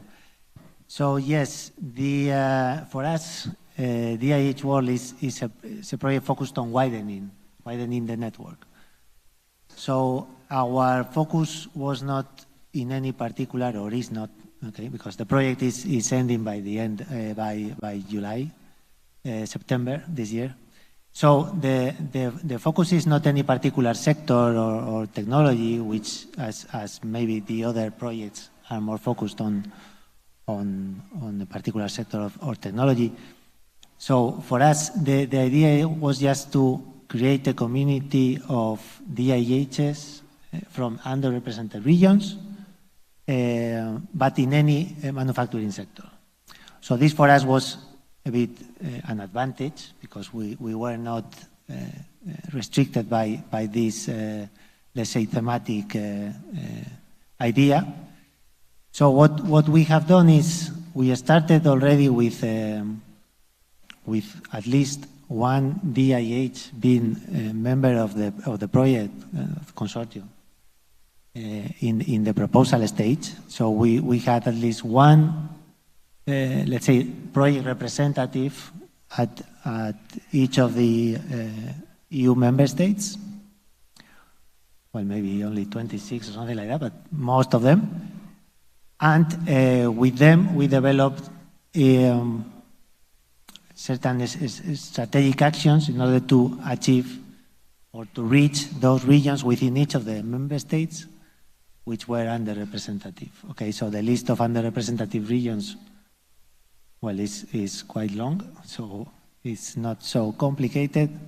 And what we have done is, well, via a couple of open calls, okay, we have included or involved in our project more than 70 DIHs.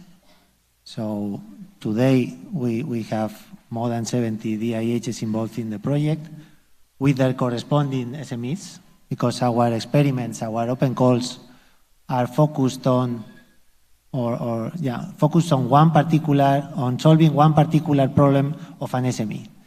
So we wanted to have real needs, real problems of the SMEs, and we wanted to have the DIHs in the region helping them to solve this. So this morning we were talking about the proximity of the DIH to the SMEs in the region, etc. So we started with this focus since the very beginning. We launched this the first open call. I have the numbers here, sorry, because I don't remember them. In the first open call, we included 28 new regions. Okay, we had 30 underrepresented regions as part of the initial consortium. Then we included another 28. And now, I say now because we have just closed second open call, and contracts and all that stuff are signed yesterday. So we have another 17. So these are 75 regions from these underrepresented places involved in the network. Of course, there are some regions which are represented already, but there is only one, let's say, experiment in each of the regions. So we are not repeating. For example, in the Basque Country, we only have one experiment, looking for this widening.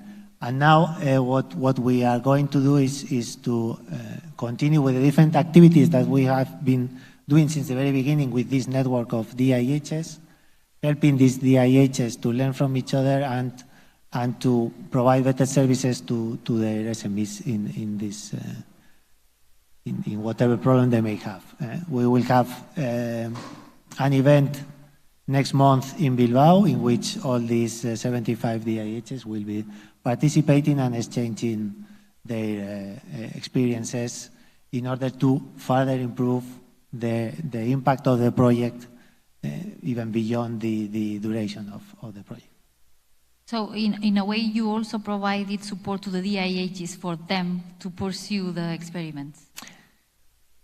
Yeah, exactly. So what we do is we help DIHs to identify and to better define their services, because we started like 2 years and something ago.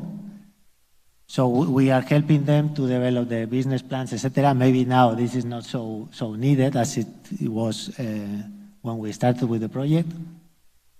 So the business plan, the definition of services, not only them alone, but with us and with some partners providing them coaching activities, and then also learning from peers, no? So from other DIHs.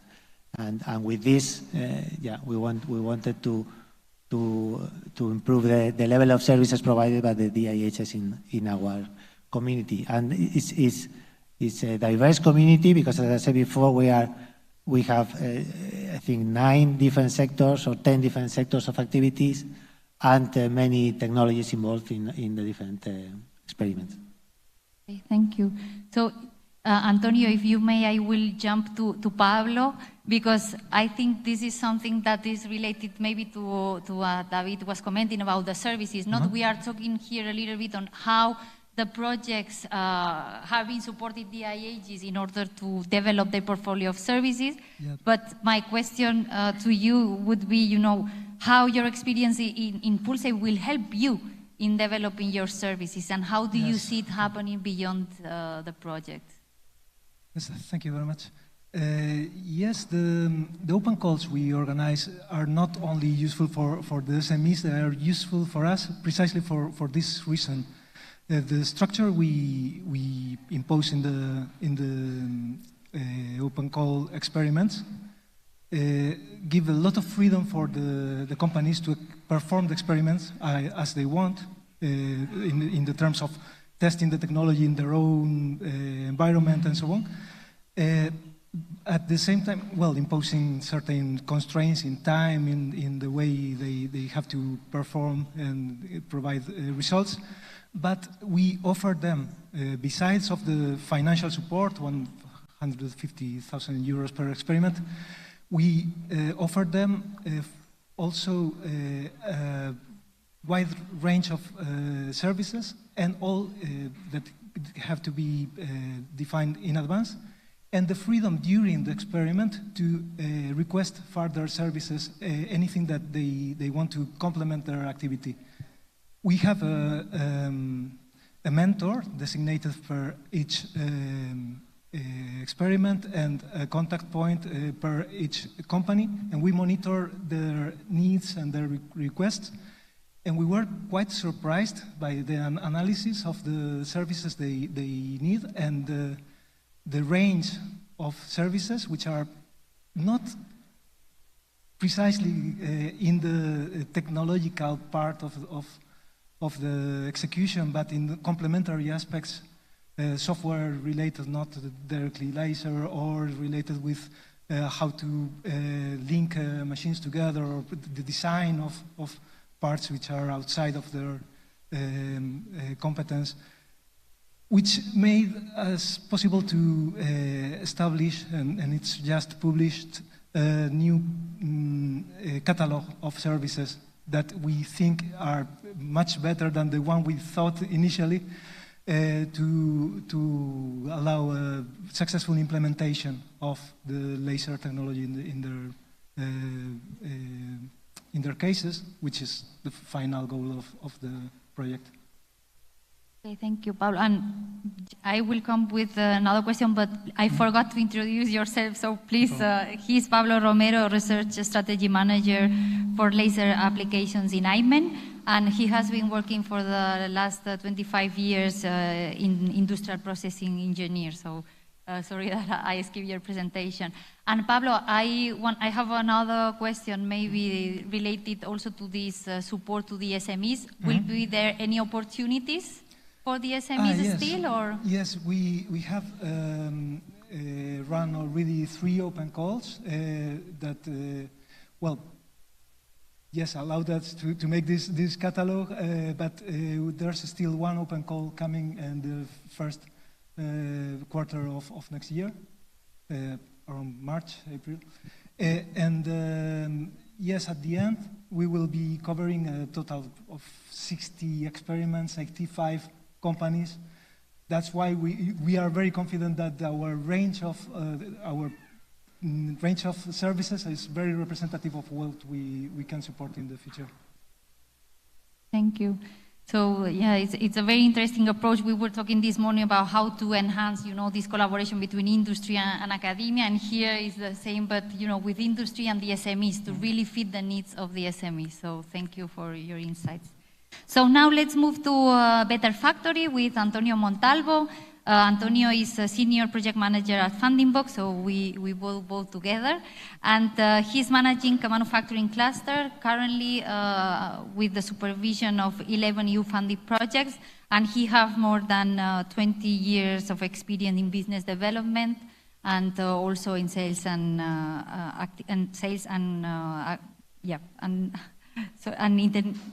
sorry, in sales. I'm very tired, sorry for that. Antonio, one of the things that maybe we have not been highlighting during our morning session is that in Better Factory, they also included the vision of the artist. And I wanted to ask Antonio a little bit, you know, what has been the impact of the collaboration between the manufacturing, the manufacturing and the artists? Okay, thank you, Maria, for your words, and thank you, everybody, for coming here today. So yes, in fact, this is the main novelty of a Better Factory. Let me start from the beginning. Better Factory means that we want to have better factories throughout Europe. And since we are an I4MS project, we are focusing on the manufacturing SMEs and helping them on their digitization process.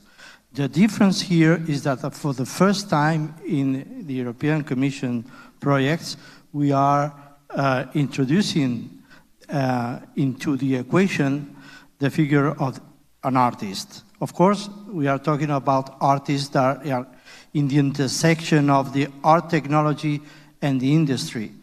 Not all the artists can participate in this collaboration, for sure, but it's clear.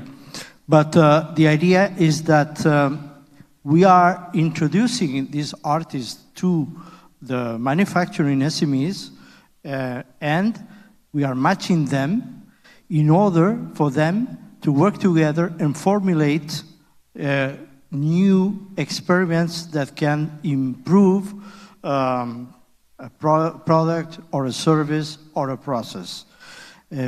We are thinking especially in the reduction of costs or the reduction of waste, energy, and optimization of costs and time to production. So what we are requesting for the artists in this case is to take advantage of their method of questioning, of exploring, of experimenting, and finally, very important for us, of prototyping. So in the end, what we are asking them is to provide artistic prototypes into the collaboration with the manufacturing SMEs. And after that, of course, there is the technology provider who is going to provide, of course, the needed technology to make it happen. So this is what we can call an art-driven approach of innovation, as opposed to the more typical technology-driven innovation. So how are we doing that in Better Factory? We have launched 2 open calls. The first one was launched last year, and now we are actually in the second open call, in the middle of the second open call. So anybody who is interested is invited to visit us and apply. We are providing funds to consortia that are composed from 1 artist, 1 manufacturing SME, and 1 technology supplier. We are giving up to 200,000 euros per project. In the first round, we selected 7 knowledge transfer experiments, and now we are going to select 9, so in total it's going to be 16. The impact, of course, is one of the challenges that we are facing, and we have extracted many lessons learned for the second round, because it's true that at the beginning it's somehow difficult for especially the manufacturing companies, which, by the way, not all the sectors of the industry are covered. There are 6 prioritized sectors, which I can name them: plastic and rubber, metal and machinery, construction, textile and leather, food and agriculture, and furniture and wood. Okay, so this is not a problem. There is a lot of manufacturing companies of these sectors. The problem is to make it happen that there is this collaboration between them. And why? Basically because the first problem is that not in all countries all over Europe we can find artists that are driven to the technology, that are used to work in the industry, with the industry, and they are used to work on the technology side. I would say that we find many artists of that kind in Central Europe, but when we go to the east or to the south, it's more problematic. But what I can say is that we have managed in the end. We are in the last month of the experiment for the first round, and we have managed in the end, and with a lot of work, to make this collaboration happen, even if they are in different countries. And I would like to give you an example and take advantage that we have an artist here from Better Factory, an artist that is working in a project called Fold, which is a Bulgarian, I would say, project with a Dutch artist. So maybe, Isaac, if you like, I would invite you on stage, and just very briefly, you can talk about your experience, how you have managed to work together with your manufacturing company in Bulgaria. Good afternoon, everybody. Thank you for the introduction. So as an artist, I have a strong link with science, technology, and materials. That's how I always start in my works. Within this project, I am linked to a packaging producer from Bulgaria. They're called Europack, and a technology supplier from Romania. What's special about this packaging producer is that they use stone paper for all of their products. And stone paper is an ecological alternative to conventional cellulose-based paper. And yeah, to explain to you how the prototyping happened and why it's so special to collaborate with an artist. The SME thought to challenge me by saying, come up with new product applications. You have this material, we are a packaging producer, surprise us with new product applications, and we also want to diversify. So we want to approach different markets. In the beginning I did that, and I made prototypes of a variety of products. Bags from this material, I made a jacket from this material, an umbrella, maps, different kind of things. But I thought that was a bit boring. Just to take the material, to apply it, to make several prototypes, and to show them, this is your material, this is what I can make out of it.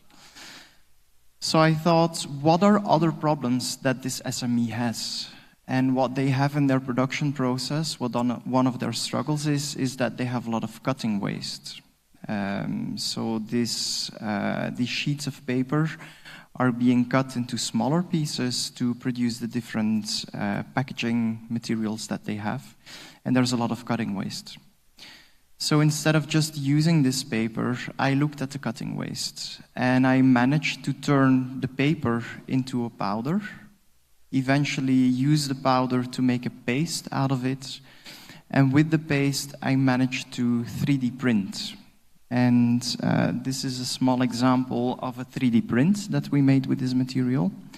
And what we are currently doing together with the technology supplier is we are developing our own 3D printing extruder, because none of the extruders that are on the market, for example, ceramic extruders, work with this material. So we are actually taking the project beyond Better Factory. As Antonio explained, we are in the last month of the project. And later on in the panel, I think I will explain more about what else we did. But our collaboration is going so well, and this is a very interesting development that we decided to keep our consortium, to keep working on this project and this collaboration. And so not only we are developing as a team new products made out of stone paper, as the SME wanted, but we are also solving their waste stream and reusing, recycling their waste stream to make new products out of it. Thank you, Isaac, for this explanation. Thank you, Isaac, for showing that, you know, in the end, we managed to make it through, that this collaboration can happen. Thank you, Antonio. So now moving, you know, forward, maybe from one example of how a project happened, we have here today Jose Gabriel Terús.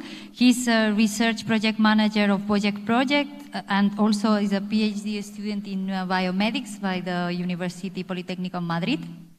And he's representing today projects. And as I was saying, you know, we have heard now Isaac explain a little bit what he was doing in the project. And now, if, you know, based on your success stories, because I know that you have been promoting them now very intensively, maybe if you could share with us one success case from projects. Sure. Thank you for the invitation. And in case of project, we launched 2 open calls. The first one is already closed, and it's the one sample that we are going to present here. The project, in our case, the project is willing to contribute to small factories and SMEs to increase the production line, also increase the safety of the workers by adding mobile collaborative robots into the factory. And also the goal is to provide this technology that is could be considered cheaper than other type of technologies to help them to increase their factory without expending too much money on that. So our project is very experimental. So the way that we start the project is to define 5 different use cases, quite different from each other. One is focused on manipulation of viscoelastics, basically pillows. Other one in construction, automotive, electronics production, and then craft, basically production from artisan and artist production line. So we define our use case and we start defining our technology. And the way that we confront the first open call, it was to expand the solutions that we already have. So we defined the different challenges, technological challenges that could help us out to increase our solution and make it better for these participants. So we launched our open call. We received quite a lot ideas and solutions to provide to the challenges that we made. In this case, as Pablo commented, in our case, it was more structured because we knew the challenge that we wanted to be addressed. So we knew the goal. What we opened to them is to provide their solution to that goal, but the goal was quite clear. And well, we provide the funding, and we receive a lot of them quite interesting. It was quite hard for us to select the best one solutions for this first open call. And the interaction with all of them was very, very good. And one of for me, all of them were quite successful, but one of them is actually here with us and present. If all of you already went to the round in the other side of the building, you maybe saw Extend Robotics. That is one of the winners of our open calls, and they develop a quite interesting solution that help us to provide a telemonitoring and teleoperation of the devices that we are providing. So what they do is to make a 3D reconstruction in real time of the scenario, and then the user can teleoperate by using VR glasses. So in that way, from outside the factory or another place on the factory can control the system of what is happening. And now our goal is to, now that we have a successful solution, we tested and it's working quite nice. Now in the future is to properly include it into our mobile robot in order to finalize the teleoperation. And this example is one of the different that we have. And now that we are in the second open call, our goal is going in a different path. The first one was to expand the solutions that we have, and now our goal is to expand the use cases that we have. So we already have these different 5 use cases, and this second open call is willing to find SMEs that provide us with their current situation and their vision to include solutions like we have in Bowie in order to test our solutions into their factories. And also, in this case, it's open to combine solutions, so combine participation between a manufacturer and another SMEs that they have a combined solution and they're willing to test our technology into them. And also, in parallel with this, our project also considered not only the scenario of an artistic perspective that we contribute to them, but also to include artists into the different processes, similar to our colleagues from Better Factory. And in this case, we are having also a call to bring 2 artists as a residents into our project. One of them will be directly linked to this open call that we launched. So we are going to include, let's say, 2 beneficiaries of the open calls focus on the same scenario, one that will benefit from our solution, and then the artistic perspective with a disruptive vision that can have of how we can improve our solution and put it into place. And the other resident that will come to one of our company's facilities or partners of the project in order to increase the potential solutions and the applications that our technology have, and also help us to make it more user-friendly in a way, and also more attractive for different scenarios that can achieve in the future. Thank you, Jose. And until when is the call open? This open call, it was launched just last week and will be by the end of December. If you go to our website, budgets.eu, you will have all the information. And during the upcoming weeks, we're going to launch 2 webinars so we can provide more insights and details to all potential applicants for the open calls. Thank you. So just if you allow me, I will try to do a wrap-up of what all the innovation actions have been sharing with us in this last hour. And well, my perception, you know, at the end of the day, all the innovation actions were supporting the SMEs. In a way, they also supported the development of the service portfolio of the EDIHs, and I think all of them also created an ecosystem around their projects to be able, you know, to accomplish their objectives. Also, we have been mentioning, you know, I think one of the main drivers of all of you is the collaboration. It might be the collaboration between the EDIHs, it might be also with the SMEs, also with artists in this case. And I think what we can close this session saying that is all about collaborations. I think introducing, you know, new concepts, also trying to bring value not only to the SMEs but also to the EDIHs and the, you know, the persons or organizations that are within our ecosystem is key to make sure that, you know, that we succeed and that we keep also this ecosystem close to us, because this for sure will help to leverage, you know, on the results of the different projects. So congratulations to all of you, to the ones that are on stage and the ones that left, and a big applause to all of them. Thank you.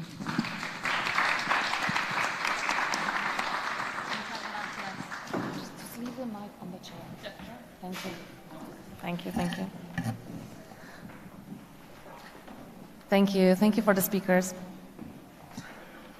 When designing the agenda for today, we wanted to take you on a journey from the ideation of the change of the fourth industrial revolution can bring, through the policies and programs it requires, all the way to the very activities available for SMEs in our ecosystem. Thus, the natural next step is to give voice to the beneficiaries of our actions, the manufacturers themselves, to find out how technology is changing their everyday life and what are the benefits as well as challenges they face along the way. The panel How Are SMEs Innovating in the Manufacturing Sector will be led by Marta Portales, EU Project Coordinator at Mobile World Capital Barcelona, communication partner of I4MS. Marta Portales holds the PhD at the Journalism Department of Autonomous University of Barcelona and was awarded with the Science Prize for Young Research Talent. Since 2020, she is the coordinator of European Projects Department within Mobile World Capital Barcelona. She has been a mentor in marketing and digital communications area for startups under Cascade funding projects within Horizon 2020, such as Robot Union, Impact Connected Car, Impact Growth, and currently 5G Turbo. As a result of her participation in different European projects, as a project manager and communication manager, she has specialized in digital skills and Industry 4.0. On the stage, Marta will be joined by Thomas Gross from Linz Center of Mechatronics, representing Change the Twin, Isaac Monte, who we already met, an artist collaborating with Europac Bulgaria within Better Factory, Tamas Javor from IDM Systems, representing DigitBrain, as well as Paulo Melo from FOS SPA, representing DIH World. Welcome everyone. So thank you, Ola, for the introduction. And now we are going to have a little bit of fun because this is almost the final panel before we have a networking event with some beers and some wine. So be prepared for it. I'm really looking forward to it. So with no further delay, I have some questions for you guys because we have seen a lot of open calls, a lot of the policies of the European Commission, but now let's go to the hands-on. What are the innovations actually happening in the streets, in your manufacturing companies? And that's why we are here today with this last final part. So my first question is for you, Thomas. How are you innovating in Predictive project? We have here two predictive maintenance projects and one artist, and also one digital twin solution. So why this innovation? Why do you think it's important, and how is Predictive changing the world of manufacturing? Yes, thank you. So we at Linz Center of Mechatronics teamed up with Salvagnini Maschinenbau in course of the Change the Twin project for the deployment voucher. And here you can actually see the production system. It's a fully flexible, automated production for sheet metal products from Salvagnini. So blank sheet metal, which you can see here, gets inserted into the system. It gets stamped and it gets banded fully automatically. And at the end, we will receive a sheet metal product, which will be used, for example, as housing for lighting or as a cover in the elevator industry. So actually the requirements for these machines are that they are very flexible, that they are very fast, and that they produce very high quality, and this all of the time. And for that reason, we created the first digital twin with Salvagnini to adapt to unknown material parameters. For example, if material parameters of the raw materials change, the machines will adapt to it and make bands and products with a high quality. So in course of Change the Twin, we wanted to elaborate on this concept and go one step further to use this digital twin concept to do also predictive maintenance. So using simulation and mathematical modeling, we created a virtual twin of this machine, which sees the same loading as the machine in the production. And this is done for two reasons. One, that the company gets a feedback how the machine is used in the field, which loading the different components see. And secondly, that their service team gets informed before components break by doing something like remaining useful life modeling and creating a health index for all the critical components. Perfect, thank you. So this means also it saves waste, also generation. It saves waste because it adapts to material parameters and it allows lot size 1 production, and it also saves downtime since components can be exchanged or serviced before they break. Isaac, actually the artist, has been working with manufacturing SMEs as presented before, and one of the interesting things is that actually you're focusing on waste reduction in different areas, not only in manufacturing. So maybe can you tell us on one side, how can art contribute to waste reduction and in manufacturing, actually, which is a quite peculiar way of different stakeholders working together, and I think it's interesting that we showcase this. So you already know that I'm collaborating with a packaging producer that uses stone paper. I brought with me one of the products that they make. This is a grow tube. It's a very simple product, and it's used in the agricultural industry. It's placed around young vines, and it makes sure that there is a greenhouse effect, that they are protected against animals, and it also helps with an upright growth. At the moment, these grow tubes are produced by hand. And what's very common if you have production by humans is that sometimes errors happen. In this collaboration project, we work together with a technology supplier that has cobots. And from now on, next month, the cobot is going to be implemented at the factory in Bulgaria.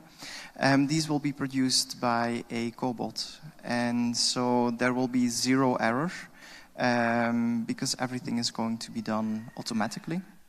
And then, of course, as I explained before, we also reuse all the cutting waste into a powder and a paste to eventually 3D print with it to make new products.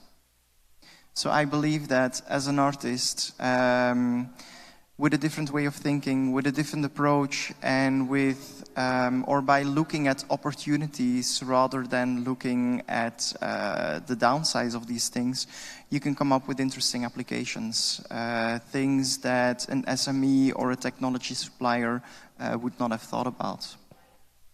Thank you so much. And now we will go to Tamás, which has also an interesting solution where manufacturings don't need to stop to work because they have a digital twin that helps out with the forecast and of the working of the different robots and PCLs. So, thank you very much, Marta. And thank you very much for inviting me to this beautiful event. Before showing some results or speaking about some results, let me speak about DigitBrain project, because one of the last meetings, Andreas from Cloud SME showed us what DigitBrain is about. We were one of the beneficiaries of the last round from DigitBrain project. We were, this is a quite expecting and interesting project and an experiment. We had two partners from Italy. A manufacturing company called Restart is producing and specializing on screwing pressing units and assembly stations. And we have also a partner from Italy called Siena Rimati. They are based on artificial intelligence and machine learning. And Restart is facing with constant problems. They are building machines and they are commissioning at the site for the end user, and the end user starts to use the machine and everything works fine. But as we know, the industry speeds up always, all the time, and these machines need to be constantly updated, and new products need to be adapted to these machines. And the machine needs to be shut down, changed everything, and control logic needs to be adapted to this new concept or for the new product. Therefore, we have a solution for them. It's really interesting because Restart has a quite standardized process flow, how they are using this technology, these processes and the units they are using. And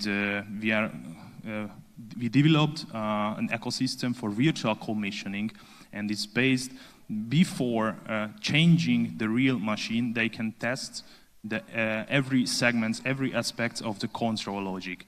So the main reason is that to reduce machine downtimes for changing the machines. And this is a huge benefit. And now we are seeing that a lot of customers and a lot of SMEs and manufacturing companies are facing with this same problem. And this is a good thing for the future because, as I said, machine downtimes can be reduced. Thank you so much. And last but not least, we have Paolo De Mello.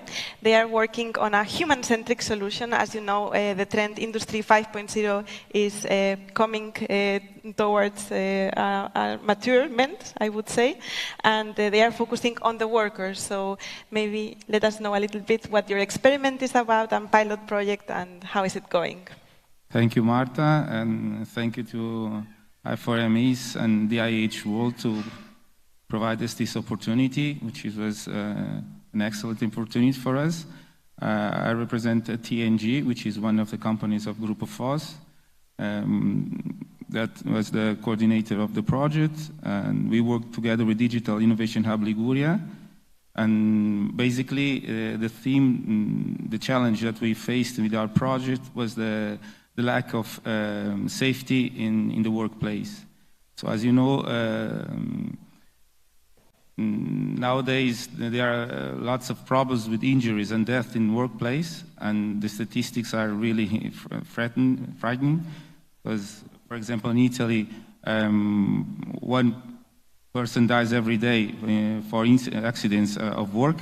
So we try to confront this problem with our experiments, concentrating and supporting directly the operators that work in complex environments, such as ports, maritime terminals.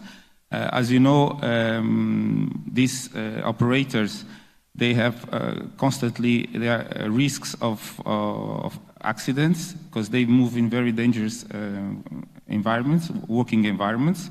So the objective of our experiment was to provide an anthropocentric solution in a real environment place, which was the La Spezia port, maritime port, so to increase the safety of the workers. And this was through wearable devices and virtual reality tools. So basically, we gather in one solution different kinds of technologies, such as augmented reality, virtual reality, IoT, and artificial intelligence, all together in one solution to increase the safety of workers. We had a very precious collaboration of the SEAT with a technology cluster of our territory, of Genoa. They provided the laboratories to develop the demonstrator, and then we experimented in the La Spezia port terminal. It was really a great experience because we were able to put in the field some experiments. For example, workers wearing these devices were able to move from one place to another in the port, and we had them equipped with these intelligent devices, so they received an alert in case of a real concrete danger. So, for example, if you imagine a port terminal, what it means for a worker to go from point A to point B, and the risks that he is facing, you can imagine that for him to receive an alert and in case and avoid collisions, man-machine collisions, it's very important for him to develop his task, his work at the end of the day, and avoid accidents and save lives. Basically, this is the more important thing about our project. Perfect. Thank you so much. And now I would do a last question to every one of you in regards to what challenges did you have to face when trying to innovate? Because at the end, your solutions are very innovative, and how to bring them to a reality, to make them a pilot project. In this case, you have the EU projects that have funded you behind.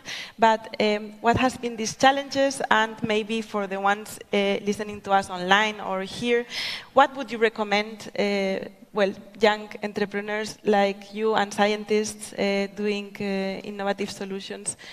What would the steps be? And maybe Yeah, Thomas, you can start with this very difficult question.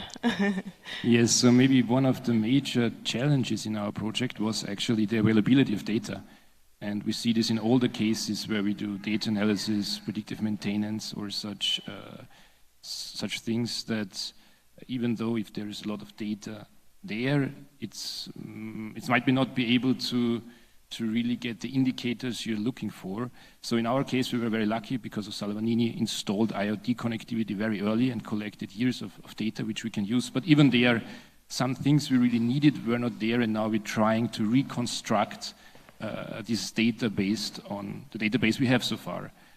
And one key point, I think, in the cooperation is the built-up trust, that we have a long cooperation with Salvagnini, and this gives us an excellent position that they trust us and they allow us to see their data, and they allow us to talk with the operators on the shop floor, explaining us what we can see in the data or what we do not see because they did something other. So speaking really to the people on the shop floor, getting their insights and having trust with the company partners was actually key for our experiments. Thank you. Yes, it's important, and this is also why I4MS is here, no? Because at the end, the combination between technology providers and manufacturing SMEs needs to flow, so to say, and sometimes the traditional SMEs are harder to get.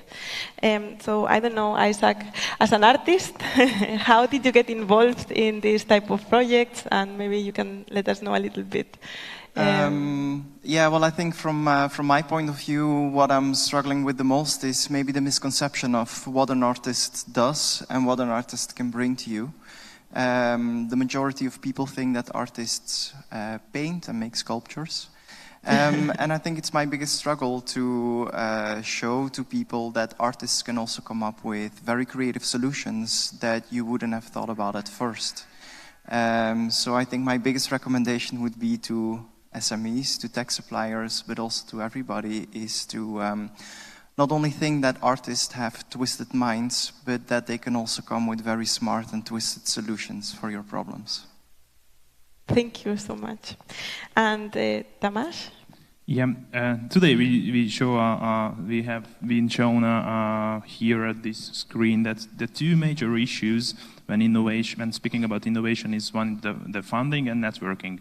And at this point, I totally agree with Thomas that getting trusted and building trust. So actually, that's what I call networking, to be ready to get contacted and to reach everybody else. It's a really huge potential, and it needs to be worked on. So my suggestion is to be open-minded for everybody, and it's a really big issue when you open your little box of secret, or you are showing some insights to one of the people, and you are expecting that they are doing the same for your direction as well. And speaking about challenges when innovation, Andreas from Cloud SME already mentioned that the technology behind Digit Brain is developed parallel with our experiments, and therefore we had some issues that we needed to work on, because this technology is constantly evolving, and we are also developing our environments and our solutions, and sometimes the experts from Cloud SME or from University of Westminster, they are really brilliant experts, but they are data scientists and programmers and not coming from the manufacturing field, and some topics needs to be aligned. Thank you. And maybe, Paulo, some last recommendations on how I4MS has benefited and on the open calls that we have heard, maybe for the audience and other SMEs. I don't know if you can tell us a couple of things. Yeah, yes. Actually, for us, it was very important to address the challenge of safety that we have been working for some years now. Allowed us also to collaborate and continue collaborating with other companies. For example, Cetena, EROI, and SmartTrack. They give incredible contribution with their expertise in technology 4.0. So for us, it was very important to continue this collaboration, to reach a result. And it was also a way of continuing in the future, because now we are already starting to evaluate other proposals and other possibility of collaboration. So I think it's a path that the IH World gave us incredible input for us for address this important issue, as I told you before, of safety in the workplace. Thank you so much. So let's give them a big applause and congratulations on the work you've done. Yeah.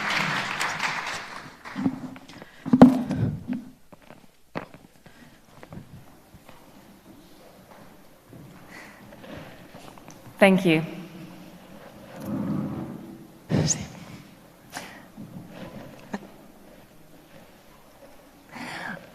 Although we work to support SMEs in their digital transformation, sometimes I think we don't give them enough attention. We don't put them enough in the spotlight. And it is them who every day bring us closer to a greener, more sustainable, and more inclusive society. That's why today, with a great pleasure, we would like to give an extra attention and bring them on stage to a very special group of innovators who work together in an interdisciplinary team to tackle a great challenge of plastic pollution and beyond. But I won't tell you anymore, and I'll invite Marta Huertales on the stage again to announce the winner of Disruptor Award of I4MS project. Okay, so now the time has come to learn who is the winner. So I4MS created the Disruptors Awards already in 2019 and has been innovating pilot projects like the one that we just saw in the panel. And this contest was open to all of them, and we selected among the submissions this year's winner, which is Fold, modular cobot for production of stone paper innovative products, who you already met today. So we are learning more about them.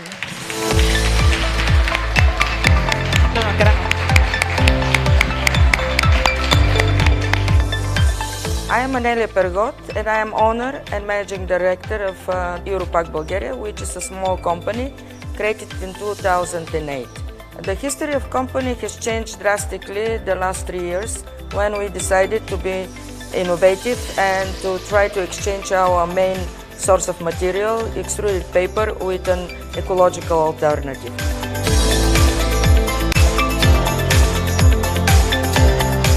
The stone paper appeared to be special in the sense of protecting the food against moisture and also not allowing water to go through. It's also photodegradable, and in combination with agricultural engineers, we made a new application, the so-called grow tubes. The grow tubes are used to protect the young vines when they're planted against mechanical and chemical manipulations. Normally, plastic is used for this, and this plastic is a waste in the field, and it's polluting the nature very much.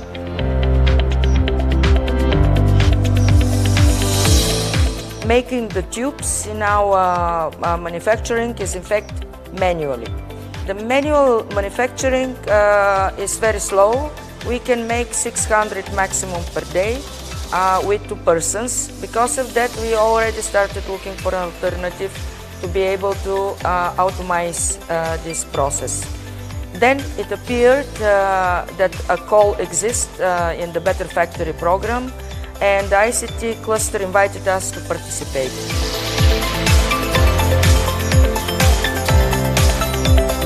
All these opportunities for small factories are great because we don't have this big money to invest in risky projects and innovation, and European funding gives us a possibility to try and to create new things and to ensure that in Europe we have ecological and new products.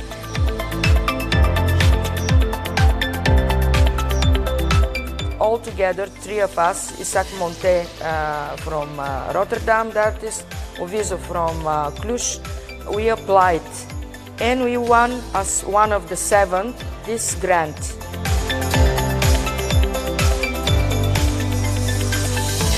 we are also very successful at the moment in making the automation for our grow tubes, because we keep on working together in a very close cooperation.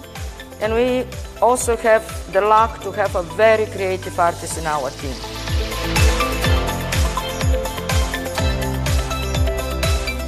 The Better Factory team is mentoring and supporting us very well. Especially in some fields, the support is really necessary.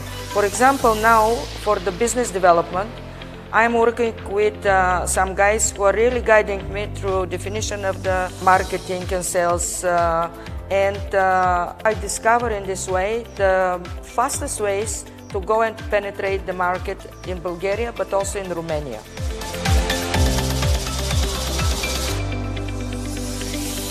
In the project Better Factory, we get the possibility to work with tools which will allow us to measure the performance of our production in time, immediately in situ, with sensors, to have direct communication via mobile applications, and to see how the process goes on every time when we want to have this.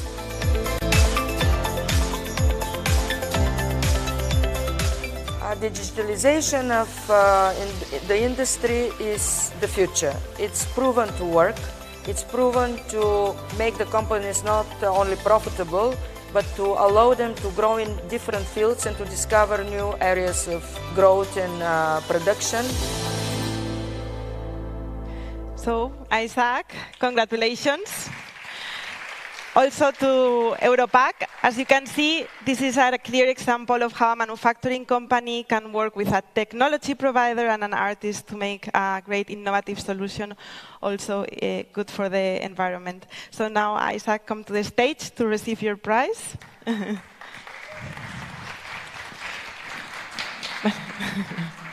And we will take a picture, and you can say a couple of words. Well, first of all, thank you very much. Thank you to I4MS and Better Factory for the support, for the mentoring, for giving us this opportunity.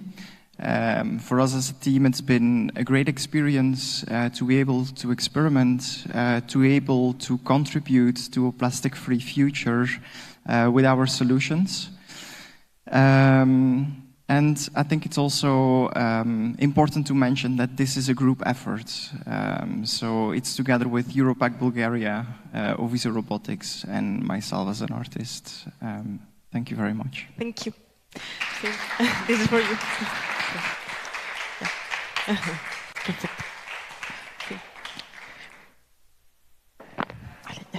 Wonderful, wonderful. Thank you. Oh, big applause once again.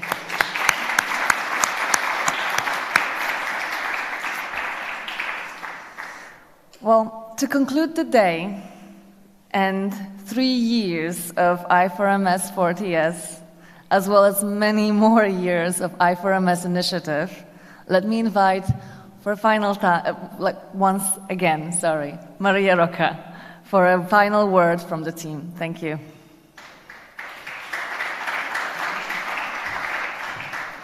Well, I don't think there is any much more to say. I really would like to have a drink together with all of you.